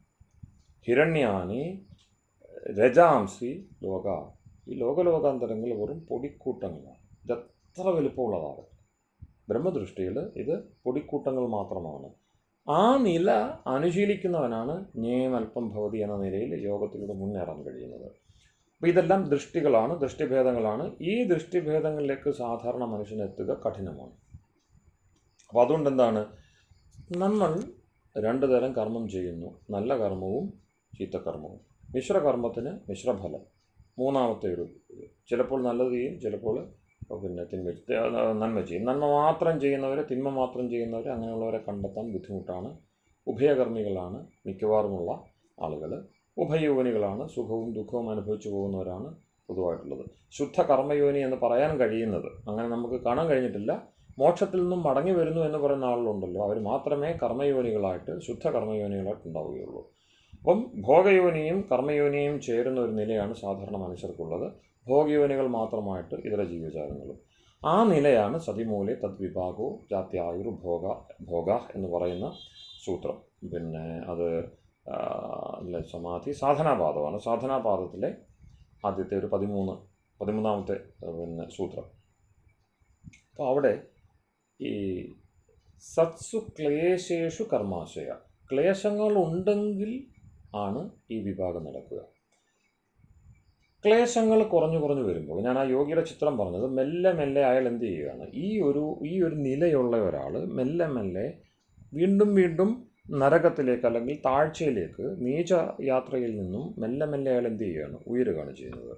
അയാളുടെ മനസ്സിലുള്ളത് താൻ ബ്രഹ്മസവിധം അണയും വരെ നേരത്തെ സാഗരത്തിൽ കിടന്ന ആ ഒരു പിടച്ചിലുണ്ടല്ലോ, ആ പിടച്ചിൽ മത്സ്യങ്ങളുടെ മാത്സ്യന്യായത്തിൽ പുലരുന്ന പിന്നെ വലിയ മീനുകൾ ചെറിയ മീനുകളെ വിഴുങ്ങിക്കൊണ്ടേയിരിക്കും. അപ്പോൾ വലിയ മീനോ വേറെ എന്തെങ്കിലും അതിന് വിധേയമാകും. അങ്ങനെ മാത്സ്യ നയത്തിൻ്റെ പീഡ ഏറ്റുവാങ്ങുന്ന പിടച്ചിൽ മാറാത്ത ഒരു വ്യക്തിയാണ് ഇപ്പോൾ സാധന ചെയ്യവേ സന്ധ്യാവന്ദനം ചെയ്യുമ്പോൾ ഉദ്വയം തമസസ്പരി എന്ന് ആവേശത്തോടെ ഉദ്വേഗത്തോടെ ജപിക്കുന്നത്. അവനറിയാം ഒരു അല്പസമയം തെറ്റിയാൽ ഇതെന്ത് ചെയ്യുന്നു, നീചൈർഗമനം, താഴോട്ട് പോകാം. അതിനാണ് നരകമെന്ന് പറയുന്നത്. പുണ്യം തീരാൻ നിസ്സാര സമയം മതി. അനുഭവിച്ചാൽ സുഖിച്ചാൽ പുണ്യം തീർന്നു. പാപം ഉണ്ടാകാനോ വെറുതെ ഇരുന്നാൽ മതി, പാപം ഉണ്ടാവും. കാരണം എന്താണ്, കർമ്മം ചെയ്യാതിരുന്നു കഴിഞ്ഞാൽ പാപം വന്നുള്ളൂ. പുണ്യം ഉണ്ടാക്കണമെങ്കിലോ നല്ല പാടാണ്. പുണ്യം തീരാൻ പാപം ഉണ്ടാവാൻ എളുപ്പം, പുണ്യം ഉണ്ടാവാൻ പാപം ഒഴിവാക്കാൻ വളരെ ബുദ്ധിമുട്ട്. ഇതാണ് വിഷയം. ഇവിടെ വിഭാഗം എന്ന് പറയുന്ന ആ ഒരു വലിയ വിഷയം, ഇതിനുവേണ്ടി ഈശ്വരൻ നമുക്ക് 3 കാര്യങ്ങൾ തന്നിരിക്കുകയാണ്. ജാതിയും ആയുസ്സും ഭോഗവും ജീവാത്മാക്കൾക്ക്. ജാതി എന്ന് പറയുന്ന സ്പീഷീസ്, ആ ഓരോ സ്പീഷീസിനും വകവെച്ച് കൊടുത്തിരിക്കുന്ന അല്ലെങ്കിൽ അവയ്ക്ക് ലക്ഷ്യം നേടുവാനുള്ള ഒരു സാധാരണമായ കാലയളവാണ് ആയുസ്. അതിൽ ഭോഗങ്ങളുണ്ടാവുന്നു, സുഖദുഃഖാനുഭവങ്ങളുണ്ടാവുന്നു. സുഖാനുഭവം മാത്രമായിട്ടില്ല, ദുഃഖാനുഭവം മാത്രമായിട്ടില്ല. മോക്ഷത്തിൽ നിന്ന് മടങ്ങി വരുന്ന ആത്മാവിന് പോലുമില്ല എന്ന് പറയുമ്പോൾ പിന്നെന്ത്? അപ്പോൾ നമുക്ക് എന്തുകൊണ്ട് ഈശ്വരൻ ദുഃഖം നൽകുന്നു, സുഖവും ദുഃഖവും മിശ്രമാക്കിയിരിക്കുന്ന ഒരവസ്ഥയിലേക്ക് ഇടുന്നു എന്ന് പരാതിപ്പെടേണ്ട യാതൊരു കാര്യവുമില്ല. കാരണം ഉത്ക്രമണം പറയുന്നു, നാവയാനം. ഞാനിതെനിക്ക് തോന്നുന്നു തുടക്കത്തിൽ തന്നെ പറഞ്ഞിരുന്നു, അഥർവവേദത്തിലെ മന്ത്രമാണ്. വളരെ നിഷ്ഠാപൂർവം നമ്മൾ ശ്രദ്ധിക്കേണ്ട ഒരു വിഷയമാണ്. ഉദ്യാനം തേ നാവയാനം. അല്ലയോ മനുഷ്യ, ഉദ്യാനം, ഉയരെ യാത്ര ചെയ്യുക, താഴെ പോകാതിരിക്കുക. അപ്പോൾ താഴേക്ക് പോകാനുള്ള സാധ്യത ഏറെ. അത് അനായാസമായിട്ട് പോകാം. താഴേക്ക് ഇറങ്ങുക എന്ന് പറഞ്ഞാൽ ഒന്നിരുന്ന് കൊടുത്താൽ മതി, അങ്ങനെ പൊക്കോളൂ. മുകളിലേക്ക് ഉയരണമെങ്കിൽ നിരന്തരം പ്രയത്നശീലമായിട്ട് ഉള്ള ഒരു ആത്മപരത ഉണ്ടെങ്കിലേ പറ്റുള്ളൂ. അതുകൊണ്ടാണ് ഉദ്ധരേത് ആത്മനാത്മാനം. ആത്മാവ് കൊണ്ടല്ലാതെ ആത്മാവിനെ ഉദ്ധരിക്കുവാനാവില്ല. അത്രയും ആത്മപരത ഉണ്ടെങ്കിൽ മാത്രമേ ഈ മേളിലോട്ടുള്ള ഉയർച്ച സാധിക്കുകയുള്ളൂ, അന്യർക്ക് ദുരിതമുണ്ടാക്കാതെ. അപ്പോൾ ഇവിടെ ജാതീയ ആയുസ് ഭോഗം എന്നത് ഫിക്സ്ഡ് ആണ് എങ്കിൽ പിന്നെ നമുക്കെങ്ങനെയാണ് ഉദ്യാനം സാധിക്കുന്നത്? ജാതിയും ഫിക്സാണ്, ആയുസ്സും ഫിക്സാണ്, ഭോഗവും ഫിക്സാണ്. എങ്ങനെ ഫിക്സ് ചെയ്യും? എങ്ങനെ തീരുമാനിക്കും? കാരണം ഓരോ വ്യക്തിയും വ്യത്യസ്ത അളവിലാണ് എന്ത് ചെയ്ത് വന്നിരിക്കുന്നത്, കർമ്മം പൂർത്തിയാക്കി വന്നിരിക്കുന്നത്. തുല്യ അളവിൽ കർമ്മം പൂർത്തിയാക്കിയ രണ്ടുപേരെ നമുക്ക് കണ്ടെത്താൻ കഴിയില്ല. ഈശ്വരൻ്റെയും ക്ലേശം അവിടെയാണ്. സൃഷ്ടികർത്താവ് എന്ന നിലയിൽ എല്ലാവർക്കും തുല്യമായ ശരീരം കൊടുക്കണമെന്ന് ആഗ്രഹമുണ്ടെങ്കിൽ പോലും സാധിക്കില്ല. കാരണം തുല്യ അളവിൽ കർമ്മം ചെയ്തു വന്ന, യാത്ര പൂർത്തിയാക്കി വന്ന ആരും ഉണ്ടാവില്ല. മോക്ഷത്തിൽ പോലും ഉണ്ടാവില്ല. യാവത് അധികാരം എന്ന് പറഞ്ഞ ഒരു സൂത്രം കൊണ്ട് അതിനെ വിലക്കിയിരിക്കുകയാണ്. ജ്ഞാനം, ശുദ്ധത, ഇത്തരത്തിലുള്ള വ്യത്യാസം കൊണ്ട് അവിടെ പോലും ഭോഗാനുഭവം ഈശ്വരനെ അറിയുന്നതിലുള്ള, ഈശ്വരനെ അറിഞ്ഞനുഭവിക്കുന്നതിലുള്ള, ഈശ്വരൻ്റെ സൃഷ്ടികളിൽ മുഴുവനും കണ്ണുപായിക്കുന്നതിനുള്ള സ്വാതന്ത്ര്യം ജ്ഞാനികൾക്കുള്ള അത്രയും എല്ലാവർക്കും ഉണ്ടാവണമെന്നില്ല. കാരണം എന്താണ്? അത്യാവശ്യം ഈ കർമാശയം ക്ഷയിച്ച് മോക്ഷത്തിന് യോഗ്യത വന്നു കഴിഞ്ഞാൽ വിദേഹമുക്തിയിലൂടെ ഈശ്വരനിലേക്ക് എത്താം. പക്ഷെ അവിടെയും ജ്ഞാനത്തിൻ്റെ താരതമ്യം ഉണ്ടാവും എന്നാണ് ശാസ്ത്രം പറയുന്നത്. അതൊക്കെ വലിയ വിഷയമാണ്, അതിവിഷയങ്ങളാണ്. തത്കാലം നമുക്ക് നമ്മുടെ ചർച്ചയ്ക്കത് ആവശ്യമില്ല. അപ്പോൾ ജാതി ആയുസ് ഭോഗം എന്ന് പറയുന്നത് ക്ലേശമുണ്ടെങ്കിൽ പ്രവർത്തിക്കും. ക്ലേശമുണ്ടെങ്കിൽ അവിദ്യാദി പഞ്ചക്ലേശങ്ങൾ പ്രവർത്തിക്കുന്ന പക്ഷം അതെടുത്ത് പറയേണ്ടതില്ലാന്ന് തോന്നുന്നു. അവിദ്യാദി പഞ്ചക്ലേശങ്ങൾ നിങ്ങൾ യോഗശാസ്ത്രം അത് ചർച്ച ചെയ്ത് വന്നിട്ടുള്ളവരല്ലേ. പഞ്ചക്ലേശങ്ങൾ പ്രവർത്തിക്കുന്ന പക്ഷം അഭിനിവേശം വരെയുള്ള കാര്യങ്ങൾ പ്രവർത്തിക്കുന്നു. എനിക്ക് ഈ ശരീരം വിട്ടു പോകണ്ട എന്ന ചിന്തയോടുകൂടി അത്രയും ദൃഢമായിട്ട് ചിന്തിക്കുന്ന ഒരു ജീവനാണ് അതാത് കർമ്മത്തിൻ്റെ സ്വഭാവമനുസരിച്ച് ഒട്ടകമോ പക്ഷിയോ മനുഷ്യനോ കുതിരയോ ആനയോ ഉറുമ്പോ ഒക്കെ ആയിട്ടുള്ള ശരീരങ്ങൾ കിട്ടുക. അപ്പോൾ അതനുസരിച്ച് ജാതി ഫിക്സ്ഡ് ആവുന്നു, ജാതിക്കനുസരിച്ച് ആയുസ് ഫിക്സ്ഡ് ആവുന്നു, ആയുസിനനുസരിച്ച് ഭോഗവും. അപ്പോൾ ഇവിടെ ഉദ്യാനം എങ്ങനെ നടക്കും? മുകളിലേക്ക് പോകൂ, തിരശ്ചീനമായിട്ട് പോകരുത്. പുരോഗതിക്കുള്ള വഴിയെ നമുക്ക് തന്നിട്ടുള്ളൂ, ഊർധ്വഗതിക്കുള്ള നമ്മൾ കഷ്ടപ്പെട്ട് ഉണ്ടാക്കേണ്ട ഒരു അവസ്ഥ വരികയാണ്. അത് അനേകം പേര് ചെയ്ത് കാണുന്നുമില്ല. നേരത്തെ പറഞ്ഞ പോലെ വളരെ കുറച്ച് പേരെ ഈ ഉദ്ഗതിക്ക് വേണ്ടി ശ്രമിക്കുന്നുള്ളൂ, ധർമ്മത്തെപ്പറ്റി ചിന്തിക്കുന്നുള്ളൂ. യഥോ ധർമ്മസ്തതോ ജയ എന്ന് പറഞ്ഞത് 18 ദിവസം ഉപവസിച്ചിട്ടും ദുര്യോധന മനസ്സിലായിട്ടില്ല. അമ്മ നിരന്തരം ഒരേ കാര്യം തന്നെ ആവർത്തിച്ച് പറഞ്ഞു. ജയത്തിന് ധർമ്മമാണ്, ജയവും ധർമ്മവും ഒരേ മൂലത്തിൽ നിന്നാണ് വരുന്നത്. യതഃ ധർമ്മ തതഃ ജയ. ഏതൊരു നിമിത്ത കാരണത്തിൽ നിന്നാണോ ധർമ്മം പുറപ്പെടുന്നത് അതേ നിമിത്ത കാരണത്തിൽ നിന്നാണ് ജയവും പുറപ്പെടുന്നത്. അപ്പോൾ രണ്ട് കാരണമില്ല ധർമ്മത്തിനും ജയത്തിനും എന്നതാണ് ആ വാക്യത്തിൻ്റെ ശരിയായ അർത്ഥം. ധർമ്മമുള്ളിടത്ത് ജയം എന്നല്ല, ധർമ്മവും ജയവും ഒരേ സ്രോതസ്സിൽ നിന്നുണ്ടാവുന്നു എന്നാണ്. പക്ഷെ അത് ദുര്യോധന മനസ്സിലായില്ലല്ലോ. അത്രയും ആ കാലത്ത് പോലും അസാധാരണമായ ശിക്ഷണവും ബാക്കിയുള്ള വലിയ വലിയ ആളുകളുടെ കൂട്ടും ഒക്കെ ഉണ്ടായിട്ടും ദുര്യോധന ആ ഒരു വിഷയം കൃത്യമായിട്ട് മനസ്സിലായില്ല. അപ്പോൾ എവിടെ ഒരു ക്ലേശമുണ്ടെന്നർത്ഥം. നേരത്തെ പറഞ്ഞ പോലെ വേദത്തിൻ്റെ വഴി വളരെ എളുപ്പമാണ്, എങ്കിലും അത് അത്ര എന്താണ് പറയുന്നത്, it is simple but not easy എന്ന് പറയുന്ന പോലെ അതിനെ അങ്ങനെ നമുക്ക് പെട്ടെന്ന് കടന്നു പോകാൻ കഴിയത്തില്ല. മനസ്സിലായി, പക്ഷേ അനുശീലിക്കും തോറും അതിൻ്റെ ആഴവും മറ്റു കാര്യങ്ങളും കൂടി വരുന്ന ഒരു അവസ്ഥയുണ്ട്. ജാതി ആയുസ് ഭോഗം ഈ 3 കാര്യങ്ങളും ഫിക്സ്ഡ് ആണ് എങ്കിൽ പിന്നെ നമുക്ക് എന്തില്ല, ആയുസ് നീട്ടിയെടുക്കാൻ വഴിയില്ല, എന്ത് കർമ്മം ചെയ്താലും കാര്യമില്ല. അങ്ങനെയല്ല, സതിമൂലേ തദ്വിഭാഗ. ഇതിൻ്റെ വിഭാഗം അതവിടെ ഉണ്ടല്ലോ. ഈ ഏത് നിമിഷവും നമ്മൾക്ക് വാസനയും സംസ്കാരവും ഒക്കെ ഉണ്ട്. അത് ഏത് രൂപത്തിൽ കിടക്കുന്നു? ഉണർന്നോ ഉണരാതെയോ. ഇപ്പോൾ വിത്ത് എല്ലാം കൂടെ കൂടി കിടക്കുന്നു. നനവ് തട്ടുന്നിടത്തൂടെ എന്തുണ്ടാകുന്നു? ആർദ്രത വരുമ്പോൾ അതിൽ നിന്ന് മുള പൊട്ടുന്നു. ആർദ്രത വന്നില്ലെങ്കിലോ അതവിടെ കിടക്കും. സാഹചര്യം ഉണ്ടാകുമ്പോൾ മുള പൊട്ടാൻ പാകത്തിന്. വിത്ത് വറുത്ത് കളയുകയാണെങ്കിലോ പിന്നെ മുള പൊട്ടാനുള്ള സാധ്യതയില്ല. അപ്പോൾ ഈ ഭേദങ്ങളോട് കൂടിയാണ് ആ വിഭാഗത്വം എന്ന് പറഞ്ഞാൽ സംഭവിക്കാനിടയുള്ളത്.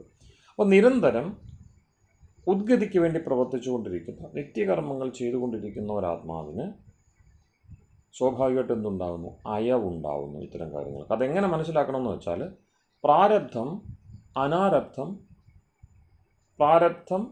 അനാരബ്ധം സഞ്ചിതം, ഇങ്ങനെ മൂന്നായിട്ട് നമുക്ക് കർമ്മകാണ്ഡത്തിൻ്റെ ആ ഭാണ്ഡത്തെ കാണാം. നാം ഇപ്പോൾ വന്നു ചേർന്നിരിക്കുന്ന ഏതവസ്ഥയിൽ നിന്നാണോ ഈ ജാതിയും ആയുസ്സും ഭോഗവും കിട്ടിയിരിക്കുന്നത്, അതിൻ്റെ നമ്മളുടെ എന്താണ് പറയുന്നത്, ഈ അഴിഞ്ഞുകൊണ്ടിരിക്കുന്ന ഒരു ഉണ്ട നൂല് അഴിയുന്നതായിട്ട് സങ്കല്പിക്കുക.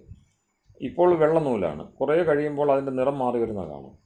ആദ്യം വെള്ള നൂലായിരിക്കും, ശിശു പാകത്തിലുള്ള, ശൈശവത്തിലെല്ലാം സുഖമായിട്ടിരിക്കുന്നു. കുറച്ചുകൂടെ കഴിയുമ്പോൾ മെല്ലെ ആ കാടിനതിലേക്ക് പോയിട്ട് കറുപ്പ് അങ്ങനെ വരുന്നു. അങ്ങനെ പല പല ഭാവാന്തരങ്ങളുള്ള, വർണ്ണാന്തരങ്ങളുള്ള ഈ നൂലിങ്ങനെ അഴിഞ്ഞു വരുന്ന പോലെ കർമ്മകാണ്ഡത്തെ നമുക്ക് ഒന്ന് ആകത്തുകയായിട്ട് നോക്കി കാണുമ്പോൾ മനസ്സിലാവുന്ന കാര്യം, അതിൽ മൂന്ന് പിരിവുകൾ അല്ലെങ്കിൽ 3 മടക്കുകൾ, 3 തലങ്ങളൊക്കെ ഉണ്ട്. ഒന്ന് പ്രാരബ്ധം. കാരണം അല്ലെങ്കിൽ എന്തില്ല, എനിക്ക് ഇപ്പോൾ ഈ ശരീരം മാറ്റി വേറൊരു ശരീരം വേണം എന്ന് വിചാരിച്ചാൽ സാധിക്കില്ല. ഞാനിതിൽ ബന്ധപ്പെട്ടിരിക്കുന്നു. പിന്നെ ആണായിട്ടിരിക്കുന്നു, പെണ്ണായിട്ടിരിക്കുന്നു, നെടിയവനായിട്ടിരിക്കുന്നു, കുറിയവനായിട്ടിരിക്കുന്നു, കൃശനായിട്ടിരിക്കുന്നു, അതായത് മെലിഞ്ഞിരിക്കുന്നു, വണ്ണത്തോടിരിക്കുന്നു. ഈ വ്യത്യാസങ്ങൾ ഇതൊന്നും മാറ്റാൻ പറ്റുന്നില്ലല്ലോ. മാറ്റിയാൽ തന്നെ ചെറിയ തോതിലുള്ള മാറ്റമേ പറ്റുള്ളൂ. എന്തായാലും ജാതി മാറ്റാനാവില്ല. ഏത് സ്പീഷീസിൽ ജനിച്ചോ അത് മാറ്റി മനുഷ്യൻ പട്ടിയാവുന്നു, പട്ടി പൂച്ചയാവുന്നു, ആനയാവുന്നു. ആ വ്യത്യാസങ്ങളൊന്നും എന്തായാലും സംഭവിക്കുന്നില്ല. പിന്നെ ഇതിൽ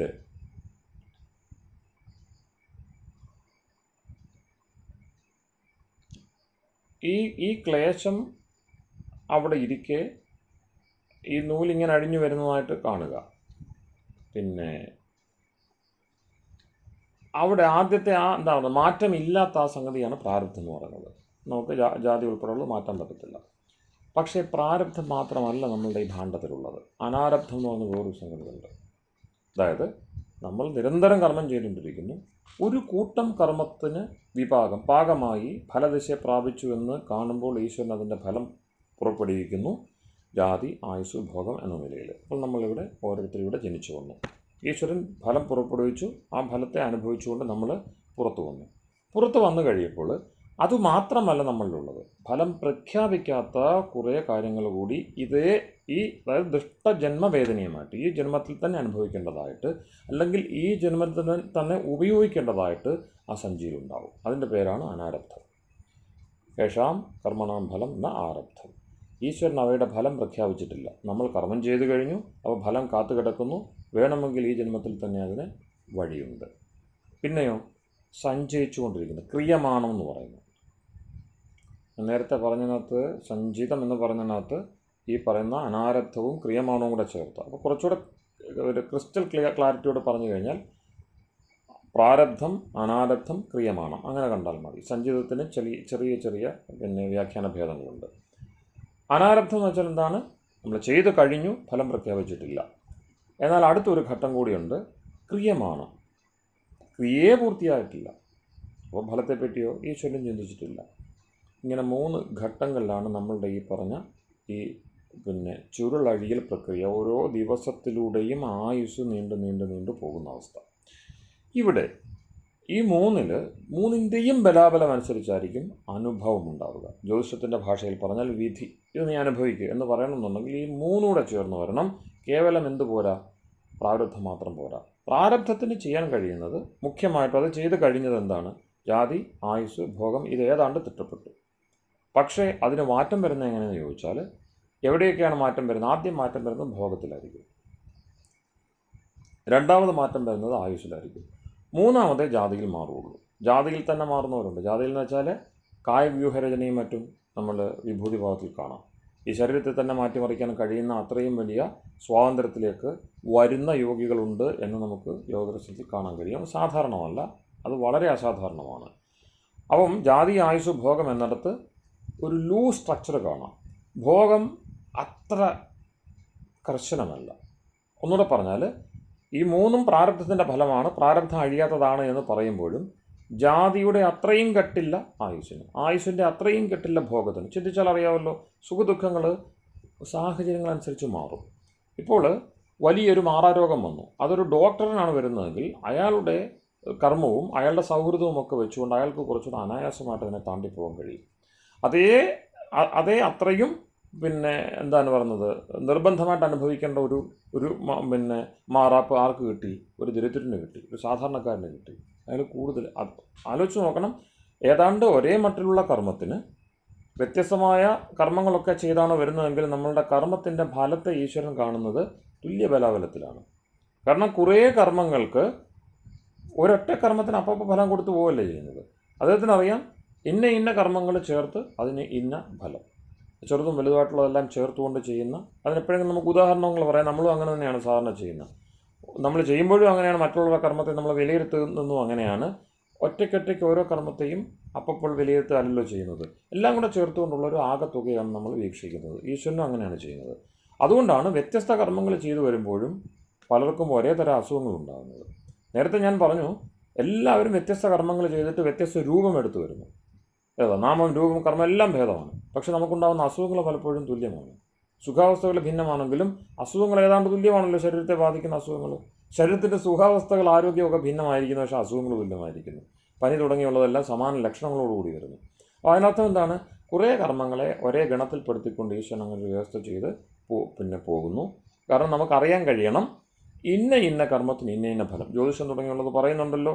ഇന്ന കർമ്മം ചെയ്താൽ, അതായത് ഒളിച്ചും പാത്തും ചെയ്തു കഴിഞ്ഞാൽ അതിന് ഗുഹ്യരോഗം ഫലം. ഗുരുത്വദോഷം കാണിച്ചു കഴിഞ്ഞാൽ അതിന് മൂലബാധയുണ്ടല്ലോ, ഭഗന്തരം, മൂലക്കുരു, അത്തരത്തിലുള്ളതൊക്കെയാണ് അതിന് പറയുന്നത്. അപ്പോൾ ക്രൂരകർമ്മങ്ങൾ ചെയ്താലുള്ള ഫലം ഇതെല്ലാം മുന്നേ പറയുന്നത് എന്തുകൊണ്ടാണ്? ഇത് വരുത്താതിരിക്കാൻ വേണ്ടിയുള്ള ശ്രദ്ധ ചെയ്യണം. ഇന്ന കർമ്മങ്ങളിൽ നിങ്ങൾ അകന്നിരിക്കണം. തുടക്കത്തിൽ ഒരു കുഞ്ഞിന് അപ്പോൾ തന്നെ എന്ത് വരുന്നില്ല? ഒരു കുഞ്ഞിന് നാളെ ഒരു 10 വർഷം അല്ലെങ്കിൽ 20 വർഷം കഴിഞ്ഞ് ഭഗന്തരം തുടങ്ങിയുള്ള വലിയ രോഗങ്ങൾ വരാനിരിക്കുന്ന ഒരു കുട്ടിക്ക് അതിൻ്റെ ലക്ഷണങ്ങളൊന്നും കാണണമെന്നില്ല. അപ്പോൾ എന്താണ് ചെയ്യുന്നത്? ആ ചുരുളഴിഞ്ഞ് വരുമ്പോഴേ അറിയാൻ പറ്റുള്ളൂ അത് ഫലിക്കുമോ ഇല്ലയോ എന്നുള്ള കാര്യം. അതിനർത്ഥം എന്താണ്?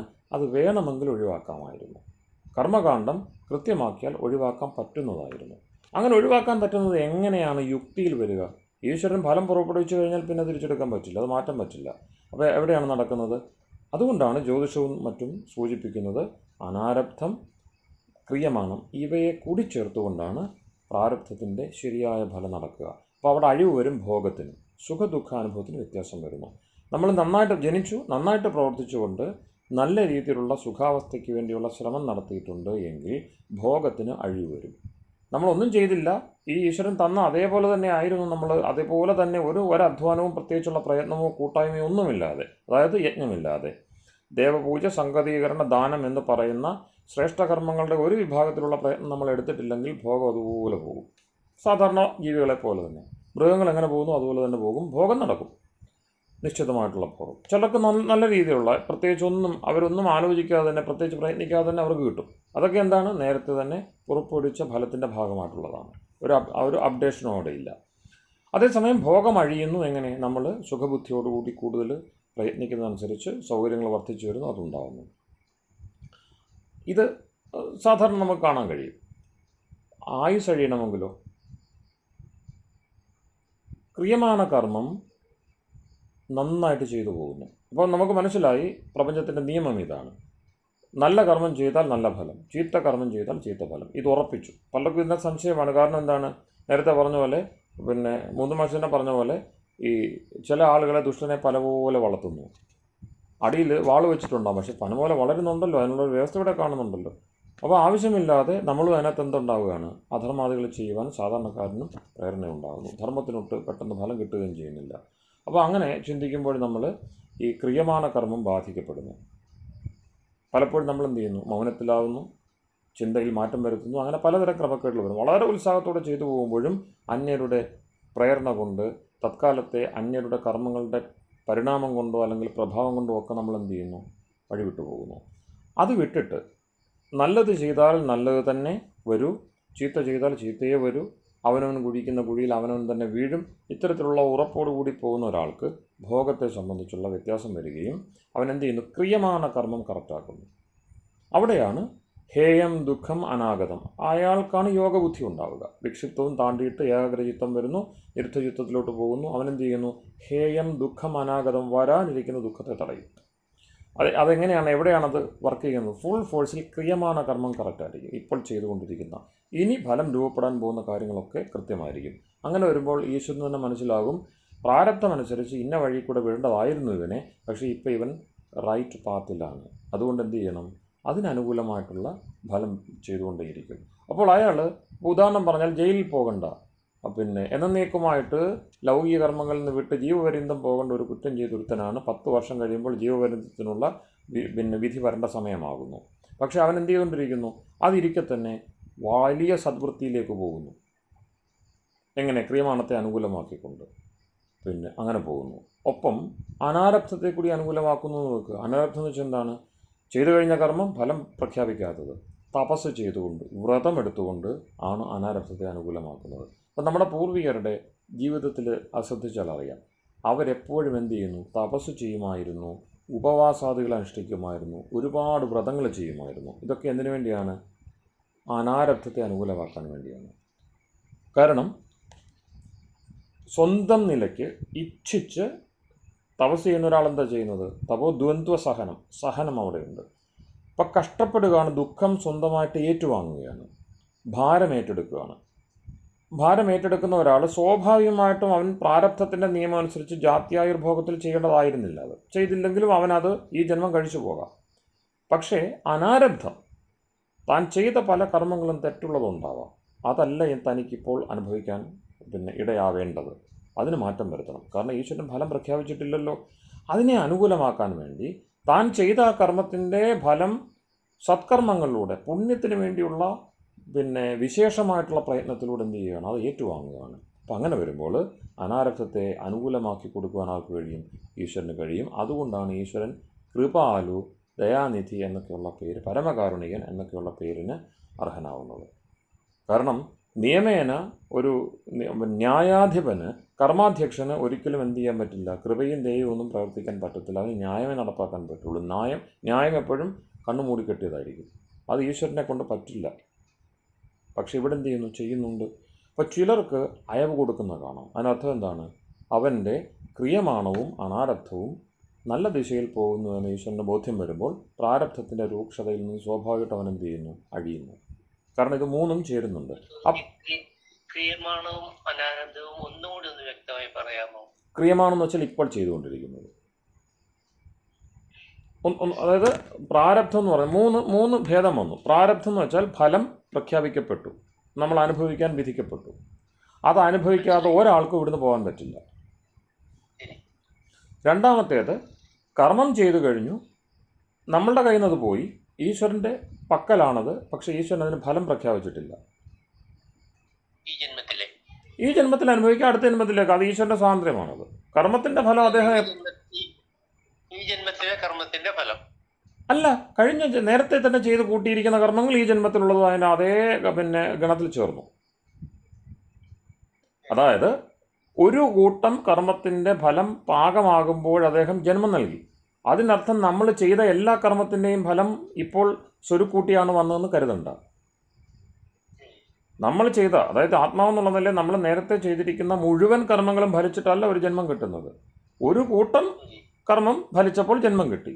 പക്ഷേ ഫലം കിട്ടാത്തത് നമ്മളുടെ സഞ്ചയത്തിലുണ്ട്, സഞ്ചിതമായിട്ടിരിപ്പുണ്ട്, ഫലം കിട്ടിയിട്ടില്ല. ഒപ്പം അതിൽ പുതിയ പുതിയ കർമ്മങ്ങൾ ചെയ്ത് കഴിയുകയും ചെയ്തു. ഇപ്പം 50 വർഷം ജീവിച്ച ഒരാളെ സംബന്ധിച്ച് 10-30 വർഷത്തെ കഴിഞ്ഞു, അത് അനാരബ്ധത്തിലുണ്ട്. പഴയതിനോടൊപ്പം അതും ചേർന്നു. ഓക്കെ, ഇപ്പോൾ ചെയ്തുകൊണ്ടിരിക്കുന്നതുണ്ട്, അതിന് ഫലം പ്രഖ്യാപിച്ചിട്ടില്ല, അതിനും ഫലം പ്രഖ്യാപിച്ചു. അപ്പോൾ ഫലം പ്രഖ്യാപിക്കാത്ത 2 ഉണ്ട്. മൂന്നാമത്തെ വ്യത്യാസം എന്താണ്? കർമ്മം നടന്നുകൊണ്ടിരിക്കുന്നുള്ളൂ, കർമ്മം പൂർത്തിയായിട്ടില്ല, ക്രിയമാണമാണ്. ഓക്കെ, അപ്പോൾ ഫലദശ അതിന് വളരെ ദൂരെയാണ്. അപ്പോൾ നമുക്ക് ക്രിയമാണത്തിൻ്റെ ദിശ കൃത്യമാക്കിക്കൊണ്ട് ദൂരമേതേ വിഷൂജി എന്ന് ഈ കാഠിന്യത്തെ കുറിക്കാൻ വേണ്ടിയാണ് വളരെ അതിസമർത്ഥമായിട്ട് കഠഋഷി അത് ആ കാഠിന്യത്തെ സൂചിപ്പിച്ചത്.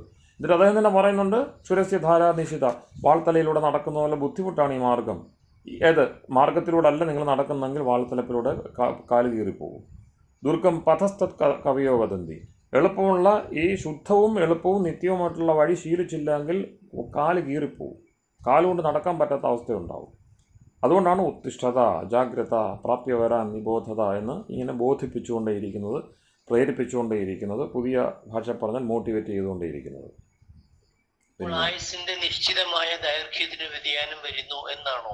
അതിലേക്കാണ് ഞാൻ വരുന്നത്. അത് ഇത്തിരി ദീർഘമായി പോകുന്നതിന് കാരണം ഇതിങ്ങനെ അഴിച്ചാലേ അതിലേക്ക് എത്താൻ പറ്റുള്ളൂ. അതുകൊണ്ട് അടുത്ത ഞാൻ വരുന്നുള്ളൂ അതിലേക്ക്.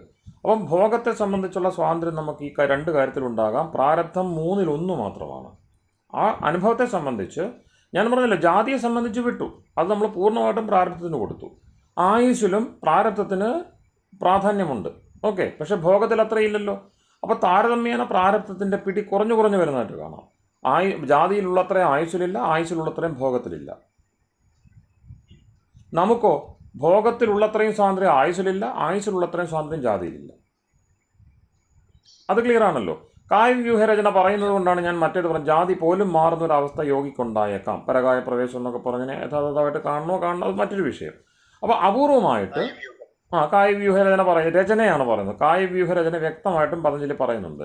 അപ്പോൾ അത്യപൂർവമായിട്ട് ഈ ജാത്യാന്തരത്വം കൂടി പിന്നെ ഇതുണ്ടല്ലോ, ജാത്യന്തര പരിണാമ പ്രകൃത്യാ പൂരാതെന്ന മഹത്തായ ഒരു സൂത്രവും അവിടെ കിടപ്പുണ്ട്. പ്രകൃതിയുടെ ആപൂരണം കൊണ്ട്, പ്രകൃതിയിലാണല്ലോ ഈ ജാതി എന്ന് പറയുന്ന സംഗതി കൂടി വന്നു കഴിഞ്ഞാൽ പ്രകൃതിയാണല്ലോ അതിൻ്റെ നിയാമകത്വം. അപ്പോൾ പ്രകൃതിക്ക് ഈ പുരുഷന് വേണ്ടി അത് ചെയ്യണം എന്ന നിയോഗമുണ്ട് എങ്കിൽ പ്രകൃതി അത് ചെയ്യും. അതിനകത്ത് നമുക്ക് മനസ്സിലാവണമെന്നില്ല. അപ്പോൾ കായവ്യൂഹരചനയുടെ സാധ്യത ഞാൻ കാണുന്ന അവിടെയാണ്. പ്രകൃതിയുടെ പിന്നെ നമുക്കിപ്പോൾ ഈ ശരീരം കിട്ടാനുള്ള യോഗം എന്താണോ ഉള്ളത്, അതുപോലൊരു യോഗം അവിടെ പ്രവർത്തിക്കുന്നു. പക്ഷെ അതെന്ത് ചെയ്തു? തപസ്സിൻ്റെ മികവ് കൊണ്ടാണ്. അത് വേറെ കാര്യം. കാരണം ചെറിയ കാര്യം കൊണ്ടൊന്നും ജാതി മാറത്തില്ല, ആയുസ്സും മാറത്തില്ല. ഭോഗവും അത്യധ്വാനം ചെയ്തേ മാറത്തുള്ളൂ. ചെറിയ കാര്യമല്ല അതിനകത്തുള്ളത്. അപ്പോൾ പ്രാരബ്ധത്തിന് തദ്വിഭാഗത്തിന് ഫലമുണ്ട് തന്നെ. സതിമൂലെ തദ്വിഭാഗ. ക്ലേശമുള്ളിടത്തോളം ഇത് അനുഭവിച്ചുകൊണ്ടിരിക്കണം. അതിനർത്ഥം എന്താണ്? 3 തരം ഫലം നമുക്ക് കാണാൻ കഴിയും. പ്രാരബ്ധം കണ്ടമാനം വരിഞ്ഞു മുറുക്കിയ ജന്മങ്ങൾ, പ്രാരബ്ധം തീരെ വരിഞ്ഞു മുറുക്കാത്ത ജന്മങ്ങൾ, പ്രാരബ്ധം പകുതി നിൽക്കുന്ന. അപ്പം അധ്വാനിച്ചാൽ നമുക്ക് വഴി കിട്ടും. എത്ര അധ്വാനിച്ചാലും വഴി കിട്ടത്തില്ല. കാരണം കാല് വയ്യ, മുടന്തനായിപ്പോയി, പോളിയോ ബാധിച്ചു, അതുപോലത്തെ എന്താണ് പറയുന്നത്, നിഷ്ഠുരമായിട്ടുള്ള അതിക്രൂരമായിട്ടുള്ള വിധി വൈപരീത്യത്തിന് വിധേയമായിട്ട് ജനിക്കുന്ന ആളുകൾ, അങ്ങ് പറഞ്ഞ പോലെ തന്നെ ഗർഭത്തിൽ വെച്ചില്ലാതാവുന്ന, ചാപിള്ളയായിട്ട് പിറക്കുക, അല്പായുസാവുക, അല്ലേ, ഇത്തരത്തിലുള്ള സംഗതി. അപ്പം ഒന്ന് പറക്കമുറ്റാത്ത ആളെ സംബന്ധിച്ച് പിന്നെ എന്ത് പറയാനാ? അപ്പോൾ അങ്ങനെ തന്നെ അത്രയും ശക്തമായ പ്രാരബ്ധത്തോടെ വരുമ്പോഴാണ് അതിന് ഈ ഭൂമിയിലൊന്നും ഉറയ്ക്കുവാൻ പറ്റാത്ത നില വരുന്നു. അപ്പം അസ്ഥി 6 ഭാവങ്ങൾ നമുക്കുണ്ട്. ഈ ആയുസ് തന്നെ അറുതി വരുന്നവരെ 6 ഭാവങ്ങളുണ്ട് ആ പരിണാമത്തെ സംബന്ധിച്ച്. അത് വാഷ്യായണി എന്ന ഋഷിയാണ് അതിനെ വ്യവസ്ഥപ്പെടുത്തിയത്. ഷഡ്ഭാവവികാര ഭവന്തീതി വാഷ്യായണി എന്ന് നിരുക്തകാരം പറയും. 6 ഈ ഭാവം നമ്മൾ ഇവിടേക്ക് ഈ അസ്തിത്വത്തിലേക്ക് വന്നു കഴിഞ്ഞാൽ നമ്മുടെ പ്രസൻസിന് 6 വികാരങ്ങളുണ്ട്. ജായത്തെ അസ്തി വർദ്ധത്തെ വിപരിണമത്തെ അപക്ഷീയത്തെ വിനശ്യതി. ഇത് ജനിച്ചു എന്നുവെച്ചാൽ നേരത്തെ ഇല്ലാത്ത ഒരു രൂപം കിട്ടി, ഇപ്പോൾ ആവിർഭവിച്ചു. ജനീ പ്രാദുർഭാവേ, നേരത്തെ ഇല്ലായിരുന്നു ഈ രൂപത്തിൽ, ഇതുവരെ ഇല്ലായിരുന്നു, അനാദികാലം മുതൽ നിൽക്കുകയാണ്. പക്ഷേ ഇപ്പോൾ ഒരു ശുഭമുഹൂർത്തത്തിൽ ഈ ഒരു രൂപം കൈക്കൊണ്ട് ഇവിടെ പ്രത്യക്ഷപ്പെട്ടു. ജനീ പ്രാദുർഭാവേ, ഇതുവരെ ഇല്ലാത്ത ഒരു ഭാവാവിഷ്കാരത്തിൻ്റെ പേരാണ് ജനനം. ഇന്ദ്രിയാദികൾ അവിടെ വന്നു ആത്മാവോടൊപ്പം അല്ല, സൂക്ഷ്മ ശരീരത്തോടൊപ്പം ഇന്ദ്രിയാദികളോടൊപ്പം ആത്മാവ് ഒരു പ്രത്യേക ബീജവ്യവസ്ഥയിലേക്ക്, സിക്താണ്ഡത്തിലേക്ക് എത്തിയിട്ട് ജീവത്വ ലക്ഷണങ്ങളോടുകൂടി നമ്മൾ പിറവിയെടുക്കുന്നു. ജായത ജനിച്ചു.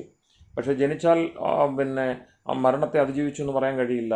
അതുകൊണ്ട് അടുത്ത ഘട്ടം അസ്ഥി പുതിയ അന്തരീക്ഷത്തിൽ വയറിൽ നിന്ന് പുറത്തെത്തി.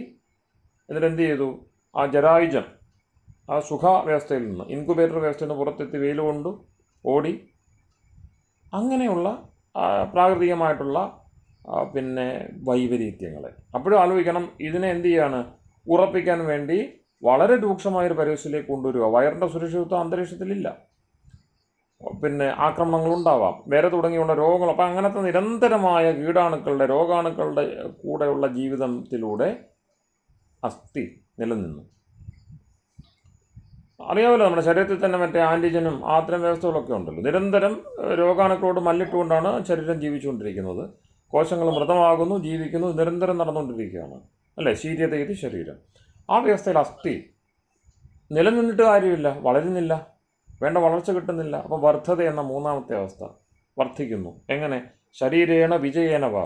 ശരീരം കൊണ്ട് വളർന്നിട്ട് കാര്യമില്ല, വിജയിക്കുകയും വേണം. വിജയത്തിൻ്റെ ലക്ഷണങ്ങൾ കാണണം. അപ്പം പോരാട്ടം തുടരുകയാണ്. വിജയത്തിലേക്ക് പോകുമ്പോഴാണ് വൃദ്ധി ഉണ്ടായി, വർദ്ധത. പക്ഷെ അതിനൊരു പരിധിയുണ്ട്. അത് കഴിഞ്ഞാൽ പിന്നെന്താണ്? വിപരിണമതേ. അതിന് മാറ്റമുണ്ടാകുന്നു. അത് ഫലദശ തിരിഞ്ഞും മറിഞ്ഞുമൊക്കെ വരുന്നു. പലതരം അവസ്ഥാന്തരങ്ങളിലൂടെ പോകുന്നു, അഴിയുന്നു. കുറേ കാലം നമ്മൾ ആ വൃദ്ധിയിലൂടെ നിന്നു, വിപരിണാമം ഉണ്ടാകുന്നു, നല്ലതും ചീത്തയായിട്ടുള്ള മാറ്റങ്ങൾ ഉണ്ടാകുന്നു. അതൊരു മധ്യ വയസ്സിലെത്തുമ്പോൾ. അത് കഴിയുമ്പോഴോ അപക്ഷീയത, അഴിവ്, വീണ്ടും അഴിവ് കൂടി വരുന്നു. അപ്പോൾ വളർച്ചയുടെ ലക്ഷണം നേരെ എന്ത് ചെയ്തു? ആ പിരമിഡിക്കൽ അപ്പെക്സിലേക്ക് പോയിട്ട് വീണ്ടും താഴോട്ട് പോകുന്നു. ഉന്നതി അവനതി, താഴേക്ക് ഒഴുകിയിട്ട് അവസാനം വീഴുന്നു. വിനശ്യതി, ശരീരം വിട്ടുപോകേണ്ടി വരുന്നു.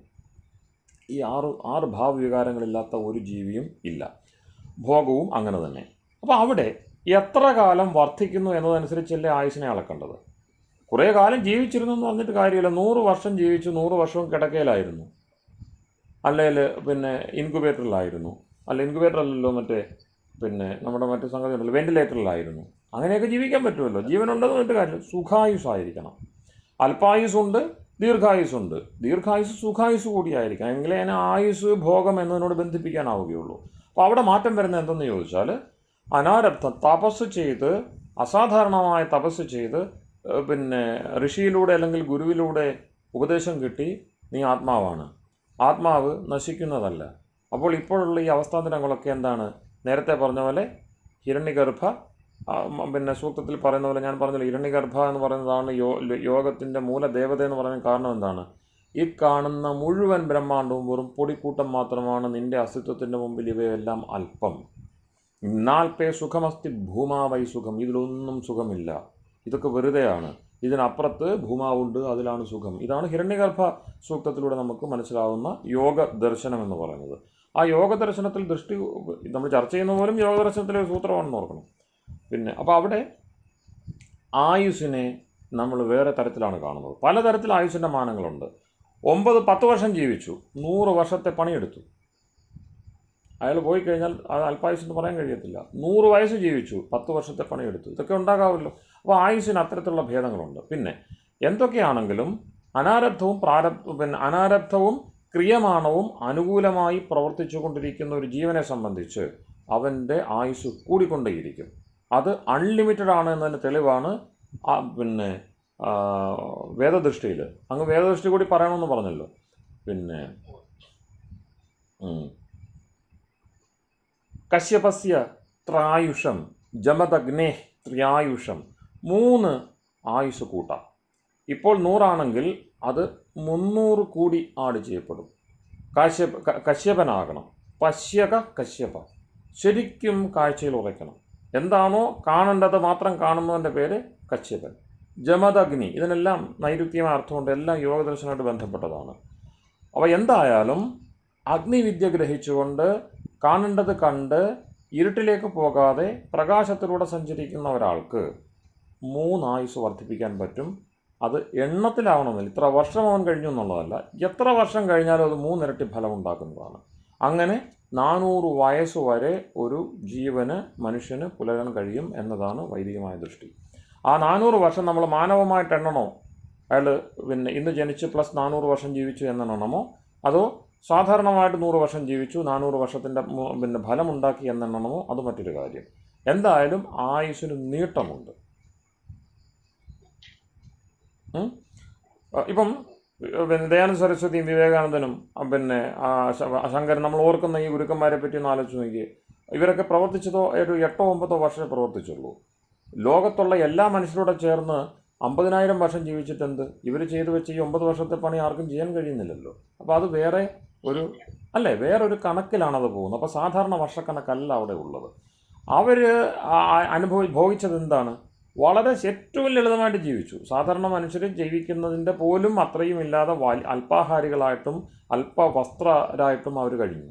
പക്ഷേ അസാധാരണമായിട്ടുള്ള പിന്നെ ഫലമാണ് അവരുണ്ടാക്കിപ്പോയത്. അവർ സ്വയം മോക്ഷത്തിലേക്ക് പോയെന്ന് മാത്രമല്ല, ഇന്നും ആളുകളെ മോക്ഷത്തിലേക്ക് നയിച്ചുകൊണ്ടിരിക്കുന്നു. അപ്പോൾ അവിടെ ആയുസ് എന്ന് പറയുന്നതിൻ്റെ കണക്കേ മാറി, അല്ലേ? ജാതിയും മാറി. സാധാരണ മനുഷ്യനെന്ന് പറയാൻ കഴിയുമോ? അവിടെ നമ്മൾ എന്ത് ചെയ്യുന്നവരെ ദേവ, ഋഷി തുടങ്ങിയുള്ള യോനികളിലേക്കാണ് അവരെ നമ്മൾ മാറ്റുന്നത്. അപ്പോൾ അവിടെ തന്നെ യോന്യന്തരത്വവും വന്നു. ഓക്കെ, അവരെ സാധാരണ മനുഷ്യരായിട്ട് കാണാൻ കഴിയത്തില്ല. സാധാരണ മനുഷ്യത്വമല്ല അവർക്കുള്ളത്. അതുകൊണ്ടാണ് ആത്മജം ഹി അർച്ചയത് ഭൂതികാമ. കൂടുതൽ ഐശ്വര്യത്തിലേക്ക് പോകാൻ ആഗ്രഹിക്കുന്നവൻ ആത്മജ്ഞനെ അർച്ചിക്കണം. കാരണം അവിടെ കേവല ബാഹ്യ ശരീരത്തെ അവരെന്ത് ചെയ്തിരിക്കുന്നു? താണ്ടിക്കഴിഞ്ഞിരിക്കുന്നു. ശരീരത്തിൻ്റെ ബാധ്യതകൾ, സാധാരണ ഇക്വേഷൻസ് അല്ല അവിടെ പ്രവർത്തിക്കുന്നത്. ഓക്കെ, അപ്പോൾ ഇങ്ങനെ വിഭാഗം എന്ന് വെച്ചാൽ ക്ലേശമുണ്ടെങ്കിലാണ് ഇത് പക്കയായിട്ട് നടക്കുക. എന്ത്? ഈ 2:13 പറഞ്ഞ അവസ്ഥ സതിമൂലെ. അതുകൊണ്ടാണ് ജാത്യായുർഭോഗ തദ്വിഭാഗി എന്ന് പറഞ്ഞില്ല, സതിമൂലെ. ക്ലേശം ഇരിക്കെ മാത്രമേ ഇത് പ്രവർത്തിക്കത്തുള്ളൂ. ക്ലേശമാണ് യോഗി എന്ത് ചെയ്തുകൊണ്ടിരിക്കുന്നത്? 5 ക്ലേശങ്ങളെ അവൻ താണ്ടിക്കൊണ്ടിരിക്കുകയാണ്. ആ ക്ലേശങ്ങൾ കാരണങ്ങളില്ല എങ്കിൽ കാര്യം പ്രവർത്തിക്കത്തില്ല. അപ്പം കാര്യശൃംഖലയ്ക്ക് മുറിവുണ്ടാവുകയും അതൊരു പുതിയ മാനത്തിലേക്ക് പോവുകയും ചെയ്യും. നമുക്ക് ഊഹിക്കാം. അവിടെ ഈശ്വരൻ കൃപാലുവായിട്ട് ഉണ്ടാവും, ഈശ്വരൻ ദയാനിധിയായിട്ടുണ്ടാവും. അതുകൊണ്ടാണ് സയേഷ പൂർവേഷാമവി ഗുരു കാലേന അനവച്ഛേദാത്. ഈ കാലത്തിലാണല്ലോ കർമ്മം പൂർത്തിയാവുന്നത്. അപ്പം കർമ്മത്തെ ഏത് പ്രവൃത്തിയെടുക്കുന്നു, അതിൻ്റെ പൂർത്തീകരണം എങ്ങനെ വേണം എന്ന് നമുക്കറിയില്ല, പ്രകൃതിക്കും അറിയില്ല. കാരണം ഈ പറയുന്നതൊന്നും ഈ ക്ഷണങ്ങളെ അതിജീവിച്ച് നിലനിൽക്കുന്നില്ല, ഈശ്വരൻ്റെ ബോധമൊഴിച്ച്. എല്ലാ ക്ഷണങ്ങളെയും അതിവർത്തനം ചെയ്തുകൊണ്ട് പ്രവർത്തിക്കുന്ന ഒരേ ഒരു ജ്ഞാനം ഈശ്വരൻ്റേതാണ്. ഈശ്വരനറിയാം പ്രവൃത്തി എവിടെ തുടങ്ങി, അതിൻ്റെ പൂർത്തീകരണം എങ്ങനെ വേണം എന്നത്. അപ്പം മീമാംസ പറയുന്ന അപൂർവം എന്ന് പറയുന്നത് ഇതുവരെ ആരും കാണാത്ത ഫലം, ഇതുവരെ ആർക്കും സങ്കല്പിക്കുവാനാവാത്ത ഫലത്തിൻ്റെ ദശയിലേക്ക് കാര്യങ്ങളെ എത്തിക്കുക എന്നുള്ളത് ഈശ്വരൻ്റെ പ്രജ്ഞയ്ക്ക് മാത്രം പറഞ്ഞിട്ടുള്ളതാണ്. പ്രജ്ഞാനേത്ര. ആ പ്രജ്ഞ കൊണ്ട് നിറഞ്ഞതാണ് ലോകം. പ്രജ്ഞാനേത്രോ ലോക പ്രജ്ഞാനം ബ്രഹ്മ. അപ്പം അങ്ങനെ പ്രകർഷമായ ജ്ഞാനനിധിയായിരിക്കുന്ന ഈശ്വരൻ്റെ ആധ്യക്ഷത്തിൽ ഭോഗം, ആയുസ്, ജാതി ഈ ക്രമത്തിൽ മാറ്റമുണ്ടാകുന്നത് കൊണ്ട് ആയുസ്സിനും മാറ്റമുണ്ടാകുന്നു. ആയുസ്സിൻ്റെ മാനം തന്നെ മാറുന്നു. ആയുസ്സിന് ഇരട്ടി ബലം വന്നിട്ട് ത്രിയായുഷം 3 ആയുസ് വരെ മാറുന്ന അവസ്ഥ നാം തന്നെ കശ്യപനും ജമദഗ്നിയും ഒക്കെ കാണിച്ചു തരുന്ന പോലെയുള്ള മാനങ്ങളിലേക്ക് യാത്രയാകുന്നു എന്ന് പറയേണ്ടി വരും. അതുകൊണ്ട് തന്നെ ഈ ചർച്ച കൊണ്ട് തന്നെ ആ രണ്ടാമത്തെ പ്രകരണവും വ്യാഖ്യാനിക്കപ്പെട്ടതായിട്ട് തൽക്കാലം നമുക്ക് കരുതാം, ധർമാധർമ്മങ്ങളുടെ വിഷയം. കാരണം അത് സഹജമായിട്ടുള്ളൊരു വിഷയമാണ്. ഇവിടെ നമ്മൾ വിശേഷ പ്രയത്നം വേണം. അപ്പോൾ സാധാരണമായ ജീവിതത്തിൻ്റെ ഒരു ഫ്ലോ ജലത്തിൻ്റെ പോലെയാണ് മുകളിൽ നിന്ന് താഴേക്ക്. വിദ്യുത് ശക്തിയുടെയും ഊർജ്ജത്തിൻ്റെയും ഒരു ഫ്ലോ എന്ന് പറയുന്നത് മുകളിൽ നിന്ന് താഴേക്ക് ജലം പോകുന്നു. അത് തന്നെ ഊർജ്ജമാകുമ്പോഴെന്ത് ചെയ്യുന്നു? മുകളിൽ നിന്ന് താഴെ നിന്ന് മുകളിലേക്ക് പോകുന്നു. മുകളിൽ നിന്ന് വീഴുന്നത് ഭൂമിയിലേക്ക് പതിക്കുന്നു ഗുരുത്വാകർഷണം കൊണ്ട്. നടക്കണമെങ്കിൽ, ഉയർന്ന് പൊന്തണമെങ്കിൽ, ഉദാന ജയം നേടണമെന്ന് പറഞ്ഞതിന് കാരണം എന്താ? ഗുരുത്വത്തെ അതിജീവിക്കണം. ഉദാന ജയാത് ഉഡ്ഡയനം. ഉദാനാദി വായുക്കളുടെ മേൽ അധികാരം നേടിയാൽ മാത്രമേ അങ്ങനെ സ്വതന്ത്ര സഞ്ചാരം സാധിക്കുകയുള്ളൂ. ആ വഴിയാണ് ഈ വിഭാഗത്തെ താണ്ടുന്ന വഴി.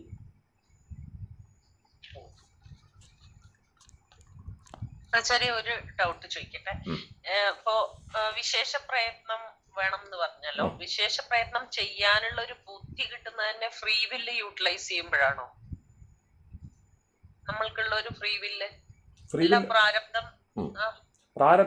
പ്രാരബ്ധവും ഫ്രീ വില്ലിൽ തന്നെ ഉള്ളതാണല്ലോ. പ്രാരബ്ധത്തിന്റെ പുറത്തല്ല ഫ്രീ വില്ല്.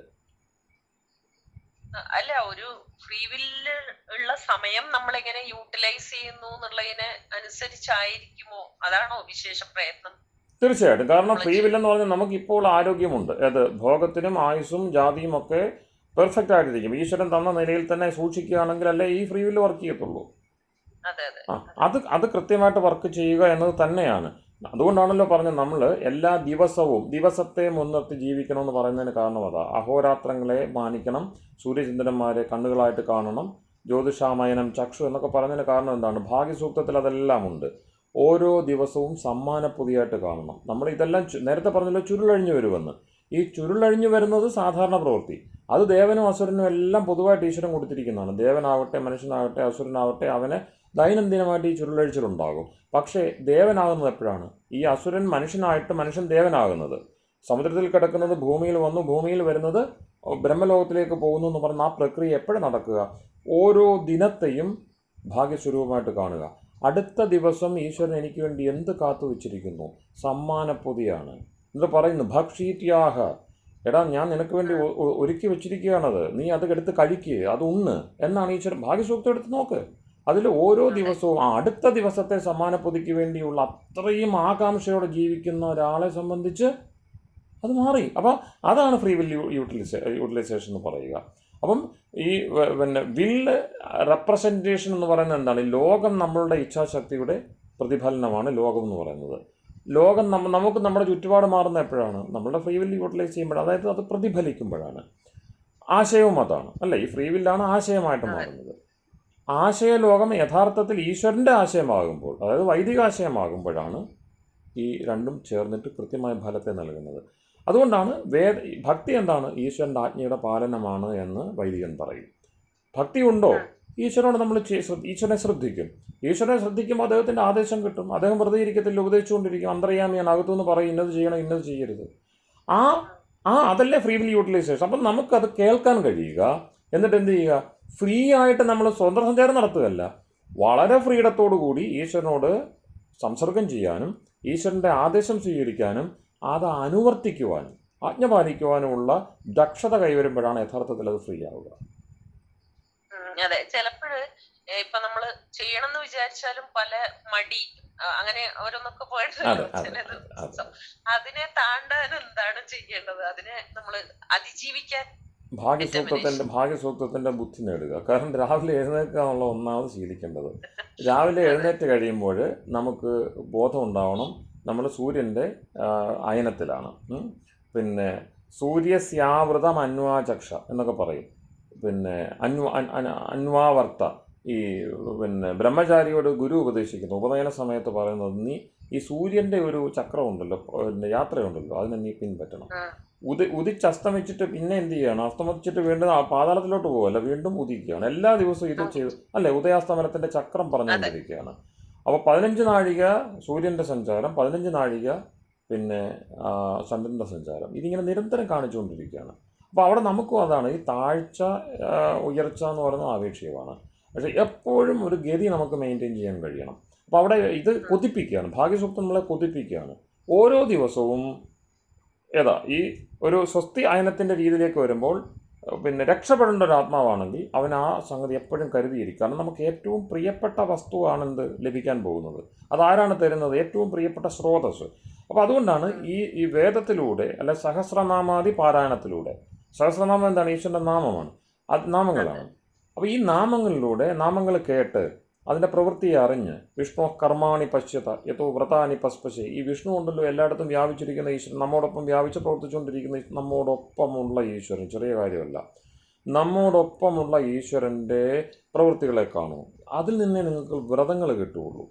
വിഷ്ണു കർമാണി പശ്യത യഥോ വ്രതാനി പസ്പശേ, എന്നാലും നിങ്ങൾക്ക് വ്രതങ്ങളെ കാണാൻ. നേരത്തെ പറഞ്ഞ അനാരബ്ധം അനുകൂലമാകാതെ യാതൊരു രക്ഷയില്ല. പ്രാരബ്ധത്തിൻ്റെ പിടിപാടിൽപ്പെട്ട് ഒരു ഫ്രീ വില്ലും നമുക്ക് പ്രവർത്തിക്കാനാവത്തില്ല, പിന്നെ നമുക്ക് നേടിയെടുക്കാനാവില്ല. ഫ്രീ വില്ലുണ്ട് നമുക്ക്. കാരണം എന്താണ്? സ്വതന്ത്ര കർത്ത, എന്തും ചെയ്യാം. നേരത്തെ നമ്മൾ പറഞ്ഞല്ലോ, കർത്തും അകർത്തും അന്യഥാ കർത്തും വാശക്യ സ്വതന്ത്ര. പിന്നെ ചെയ്യാം, ചെയ്യാതിരിക്കാൻ സൗകര്യമുള്ള ചെയ്യാം, പക്ഷേ ഫലവും അനുഭവിച്ചോണം. അത് അവിടെ എന്ത് സ്വാതന്ത്ര്യമില്ല. അപ്പോൾ ഫ്രീ വില്ല് വർക്ക് ചെയ്യുന്ന എവിടെയാണ്? ഈശ്വരൻ്റെ സാന്നിധ്യം തിരിച്ചറിഞ്ഞുകൊണ്ട് നമ്മൾ സ്വതന്ത്രമാകുന്നതിലാണ്. ഈശ്വരൻ ഉണ്ട് എന്നതുകൊണ്ട് എന്ത് ചെയ്യണ്ട?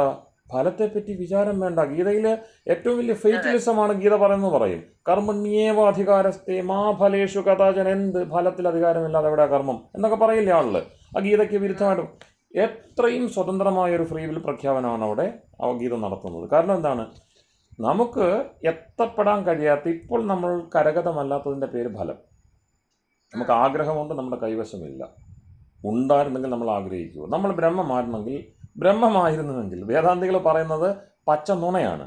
അതായത് വേദാന്തികൾ എന്ന് പറയുന്ന ഈ കേവലാദ്വൈതികൾ പച്ച നുണയാണ് പറയുന്നത്. എന്നെങ്കിലും നമ്മൾ ബ്രഹ്മമാണെങ്കിൽ നമുക്ക് ആ ഫലത്തിന് വേണ്ടി എവിടെയെങ്കിലും ദാഹം ഉണ്ടാവുമോ? എത്ര അധർമ്മം ബാധിച്ചാലും, എത്ര അവിദ്യ അധർമ്മം ബാധിക്കത്തില്ല ബ്രഹ്മത്തെ, അത് വേറൊരു കാര്യം. അപ്പോൾ എന്തായാലും നമുക്ക് ആഗ്രഹം വരുന്നത് നമുക്ക് ഇല്ലാത്തതാണ്. ഇല്ലാത്തത് നേടാൻ വേണ്ടിയുള്ള നിരന്തരമായ ആഗ്രഹം നമ്മളിൽ ഉണ്ട് എന്നത് അംഗീകരിച്ചുകൊണ്ട് വേണം അതിനെ പിന്നെ ചിന്തിക്കാം. അപ്പം ഫ്രീ വിൽ എന്തിനാണ് നൽകിയിരിക്കുന്നത്? ലക്ഷ്യം നേടാൻ വേണ്ടിയാണ്, സുഖം അനുഭവിക്കാൻ വേണ്ടിയാണ്. ആ സുഖം ഈശ്വരനെ മുൻനിർത്തി തന്നെ നേടുക എന്നുള്ളതാണ് നമ്മളുടെ ഫ്രീഡം. അതിന് ഈശ്വരൻ എന്താണ് നൽകിയ ഉപദേശം? യോഗക്ഷേമം വഹാമ്യഹം. യോഗം എന്ന് വെച്ചാൽ എന്താണ്? നിനക്ക് ഇതുവരെ ഇല്ലാത്തത് നേടിത്തരുന്നു. ആ നീ നേടിയെടുത്തത് നിന്നെ നഷ്ടപ്പെടാതെ ക്ഷേമം നോക്കുന്നു. രണ്ട് കാര്യമാണുള്ളത്. ഇതുവരെ ഇല്ലാത്തത് നേടുക, നേടിയത് കൈവിട്ടു പോകാതിരിക്കുക. അതാണല്ലോ നിരന്തരം പരിവർത്തനശീലമായ ജഗത്ത്. ജഗത്തിൻ്റെ സ്വഭാവം നമ്മുടെ ആദ്യത്തെ യാനത്തിൽ പറഞ്ഞു, ദേവയാനത്തിൽ പറഞ്ഞു, ഗച്ഛതീതി ജഗത്ത്. എന്താണ് പറയുന്നത്? പിന്നെ ഈശാവാസ്യമിതം സർവം യത് കിഞ്ച ജഗത്യാം ജഗത്ത്. നിരന്തരം കൊഴാമറിച്ചിലാണ് നിരന്തരം പരിവർത്തനശീലമായി ജഗത്ത്. അവിടെ അതാണ് നിന്റെ കർമ്മവേദി എന്ന് ഓർത്തുകൊള്ളുക. അപ്പോൾ അവിടെ നമുക്ക് ആശങ്കയാണ്. ചെയ്യുന്നത് ശരിയാണോ? ചെയ്തെന്തെങ്കിലും ഫലം കിട്ടുമോ? പിന്നെ ആകാംക്ഷയാണ്, അല്ലേ? അപ്രതീക്ഷിതകൾ നിരന്തരം നമ്മുടെ കൂടെ നിൽക്കുന്നവർ നമ്മളെ വിട്ടുപോകുന്നു. നമ്മൾ പ്രതീക്ഷകളെല്ലാം തകിടം പറയുന്നു. ഇങ്ങനെ ആകപ്പാടെ കൊഴാമറിച്ചിലാണ്. ഇതാണ് ഈ ജഗത്ത് എന്ന ഭാവം. കാണുന്ന ലോകത്തെ മാത്രമല്ല, നമ്മളുടെ അനുഭവത്തെയും കൂടെ ചേർത്തുകൊണ്ടാണ് അതിന് ജഗത്ത് എന്ന് പേരിട്ടിരിക്കുന്നത്. അങ്ങനെ മാറി മറിഞ്ഞുകൊണ്ടിരിക്കുന്നത്. അവിടെ ഗീത അല്ലെങ്കിൽ വേദം പറയും, മാ ഫലേഷു കഥാചന. നിനക്ക് വേണ്ടത് ഫലമല്ലേ? ഒട്ടും നീ ജനപ്പറ്റി ചിന്തിക്കേണ്ട, വിട്ടേര്. അത് ഉറപ്പ്. അതല്ല വിഷയം. അത് കിട്ടത്തില്ലെന്നല്ല, അത് ഉറപ്പ്. അതിനെപ്പറ്റി ചിന്തിക്കുക വേണ്ട. എന്ത് ചെയ്താൽ മതി? വിഹിത കർമ്മങ്ങൾ ചെയ്യുക. കാരണം കർമ്മം ചെയ്യുമ്പോൾ മാത്രമേ നമുക്ക് അധികാരം ഉപയോഗിക്കാൻ കഴിയുള്ളൂ. അപ്പോൾ free will to do action. അവിടെയാണ് വേദം നമ്മളെ നയിക്കുന്നത്, കർമ്മകാണ്ഡത്തിലൂടെ.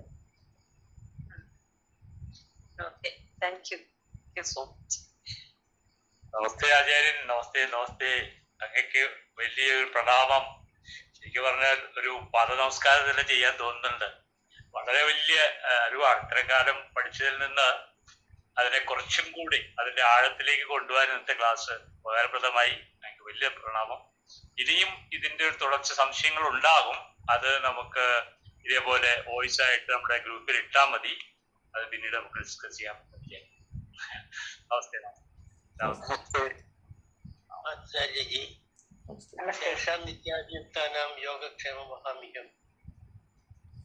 അത്രേ ഉള്ളൂ. അപ്പോൾ അവിടെ അത് ചിന്തിച്ച് കഴിയുമ്പോൾ നമുക്ക് പിന്നെ ആയുസ്സിനെ സംബന്ധിച്ച് ഒരുപാട് പറയാനുണ്ട്. എപ്പോഴെങ്കിലും നമുക്ക് വീണ്ടും പറയാം. ആയുസ് നിശ്ചിതമല്ല എന്നതാണ് വൈദിക തത്വം. നമ്മൾ ആദ്യം പറഞ്ഞതിന്റെ ആദ്യ പാദം അനന്യചിന്തയെന്തോമ ഏജന പരിഭാസത്തെ, അത് എന്താണെന്ന് എപ്പോഴെങ്കിലും വ്യക്തം. ഏജന പരിഭാസത എന്നുള്ളത് എന്താണോ അവിടെ വിവക്ഷിച്ചിരിക്കുന്നത്? അല്ല, മറ്റു ചിന്തയില്ലാതെ ഈശ്വരനെ ചിന്തിക്കണം. കാരണം ഇതിൻ്റെ എല്ലാം എളുപ്പമുള്ള വഴി. ഇത് നമ്മൾ മറ്റേ കഥയെ പറയത്തില്ല, അച്ഛനമ്മമാരെ വണങ്ങുന്ന മറ്റേ 2 പേരുണ്ടല്ലോ, സഹോദരങ്ങൾ, ഗണപതിയും പിന്നെ സുബ്രഹ്മണ്യനും. അതിലൊരാൾ വളരെ എളുപ്പം കാര്യം സാധിച്ചു എന്ന് പറഞ്ഞില്ല, മറ്റൊരാൾ ജ്ഞാനത്തിൻ്റെ വലിയൊരു സീമയിലൂടെ സഞ്ചരിച്ചു, ജ്ഞാനത്തിൻ്റെ അതിര് കണ്ടു. അടുത്തുള്ള എന്ന് പറയുന്ന ഞാൻ അംഗീകരിക്കുന്നില്ല, വിശ്വസിക്കുന്നുമില്ല. പക്ഷേ അതിനകത്തൊരു ലഘുത്വം ഉണ്ടല്ലോ. ആ ലഘുത്വം വേറൊന്നുമല്ല, പിന്നെ ഗുരൂപസക്തി. അച്ഛൻ അമ്മ ഇവർ ഗുരുക്കന്മാരാണ്. അച്ഛൻ അമ്മ അവരെ പിൻപറ്റുക, അവരുടെ കുഴപ്പങ്ങളും അവരുടെ നന്മകളും കൃത്യമായിട്ട് തിരിച്ചറിയുക, കുഴപ്പങ്ങളെ മാറ്റുക, നന്മകളെ പിന്തുടരുക, ഗുരുക്കന്മാരെ അനുസരിക്കുക. ഇത് എളുപ്പമുള്ള വഴിയാണ്. അത് ചെയ്തു കഴിഞ്ഞാലോ വളരെ എളുപ്പം ഈശ്വരനിലേക്ക് പോകാൻ കഴിയും. ഈശ്വരൻ്റെ സാന്നിധ്യം കിട്ടും. കാരണം അച്ഛൻ അമ്മ ഗുരു ഈ 3 പേരും വിചാരിക്കാതെ ഒരു കാരണവശാലും ഒരാളും ഈശ്വരനെ അറിയാൻ പോകുന്നില്ല. ഈശ്വരനെ അറിയാൻ വേദം അവിടെ കിടക്കുകയല്ലേ. വേദം തുറന്ന പുസ്തകമായിട്ട് കിടക്കുക. എന്തുകൊണ്ടാണ് വേദം ആർക്കും വായിച്ചാൽ മനസ്സിലാവാത്തത്? അച്ഛൻ അമ്മ ഗുരു ഈ 3 കൂട്ടര് അനുഗ്രഹിക്കാത്ത ഒരു വ്യക്തിക്ക് ഒരു കാരണവശാലും വേദത്തിൻ്റെ ഒരു കാര്യം മനസ്സിലാവില്ല. ഓക്കെ, അപ്പോൾ അതാണ് എളുപ്പമുള്ള വഴി. അപ്പോൾ ആ എളുപ്പമുള്ള വഴിയിലൂടെ നമുക്ക് സഞ്ചരിക്കാൻ കഴിയും. അതുകൊണ്ടാണ് അനന്യചിന്ത എന്ന് പറയുന്നത്. പല വഴിക്ക് പോയിട്ടൊരു കാര്യം. കാരണം നമ്മൾ ഈ ജന്മത്തിൽ അധ്വാനിച്ചിട്ട് അതറിഞ്ഞു ഇതറിഞ്ഞു ലോകത്തെ മുഴുവൻ കീഴടക്കി ഒന്നും നടക്കാൻ പോകുന്നില്ല. കാരണം എന്താണ്? ഞാൻ നേരത്തെ പറഞ്ഞത് അനന്തമജ്ഞാതം ഈ എന്താവുന്നേ ഈ ലോകം മുഴുവനും അനന്തമായിട്ട് തുടരത്തേ ഉള്ളൂ. ജ്ഞേയം അല്പം എന്ന നില ഉണ്ടാവത്തില്ല. അപ്പൊ ഗുരുത്വമുള്ള ഒരാൾക്ക് മനുഷ്യന്റെ സാധ്യതകളെ ഏറ്റവും ലഘൂകരിക്കുന്ന നെഗറ്റിവിറ്റിയാണ് ആ സ്റ്റേറ്റ്മെന്റ്. അല്ലേ? അവൻ ലോകം വലുതായിക്കൊണ്ടേയിരിക്കുന്നല്ലോ. നേരത്തെ ആയുഷിൻ്റെ കാര്യം പറഞ്ഞാൽ ലോകം പലതരത്തിൽ വലുതായിക്കൊണ്ടിരിക്കുകയാണ്. ഓരോരുത്തരെയും നമുക്ക് ലോകമായിട്ട് കാണാം, അതിനെല്ലാം കണ്ട് അത്ഭുതപ്പെടാം. യഥാർത്ഥത്തിൽ അത്ഭുതപ്പെടേണ്ട ഒന്നുമേ തിരിച്ചറിയാതെ. അപ്പോൾ അതാണ് സത്യത്തിൽ എനിക്കത് ഒരുപാട് പറയാനുണ്ട്. ആ ദൂരമേതേ വിഷൂചി എന്ന് പറയുന്ന ആ കഥത്തിൻ്റെ വളരെ വൈഷമ്യമുള്ളൊരു പ്രയോഗമാണ്. പ്രേയസ് ശ്രേയസ് ഇത് 2 തരത്തിലേക്കാണ് പോകുന്നത് എന്ന്. സത്യത്തിൽ ഒരുമിച്ച് പോകേണ്ടതാണല്ലോ, അത് ഒരുമിച്ചാണല്ലോ പോകുന്നത്. പക്ഷെ കഠോപനിഷത്തിൽ അങ്ങനെ ഒരു പ്രയോഗമുണ്ട്. അപ്പം നമ്മളുടെ ഈ ചോദ്യത്തിൻ്റെ എല്ലാം എന്താണ് പറയുന്നത്, ഒരു ആങ്കർ അവിടെയാണ് കിടക്കുന്നത്, നങ്കൂരം അവിടെ കിടപ്പുണ്ട്. അപ്പോൾ അത് വീണ്ടും നമുക്ക് മനനം ചെയ്തു കഴിഞ്ഞാൽ തെളിയും. കഠോപനിഷത്തിൽ ഇത്തരം വിഷയങ്ങളുടെ വളരെ കൃത്യമായിട്ടുള്ള ഈ വിഷയങ്ങളെ ഐഡൻറ്റിഫൈ ചെയ്യാനുള്ള കൃത്യമായ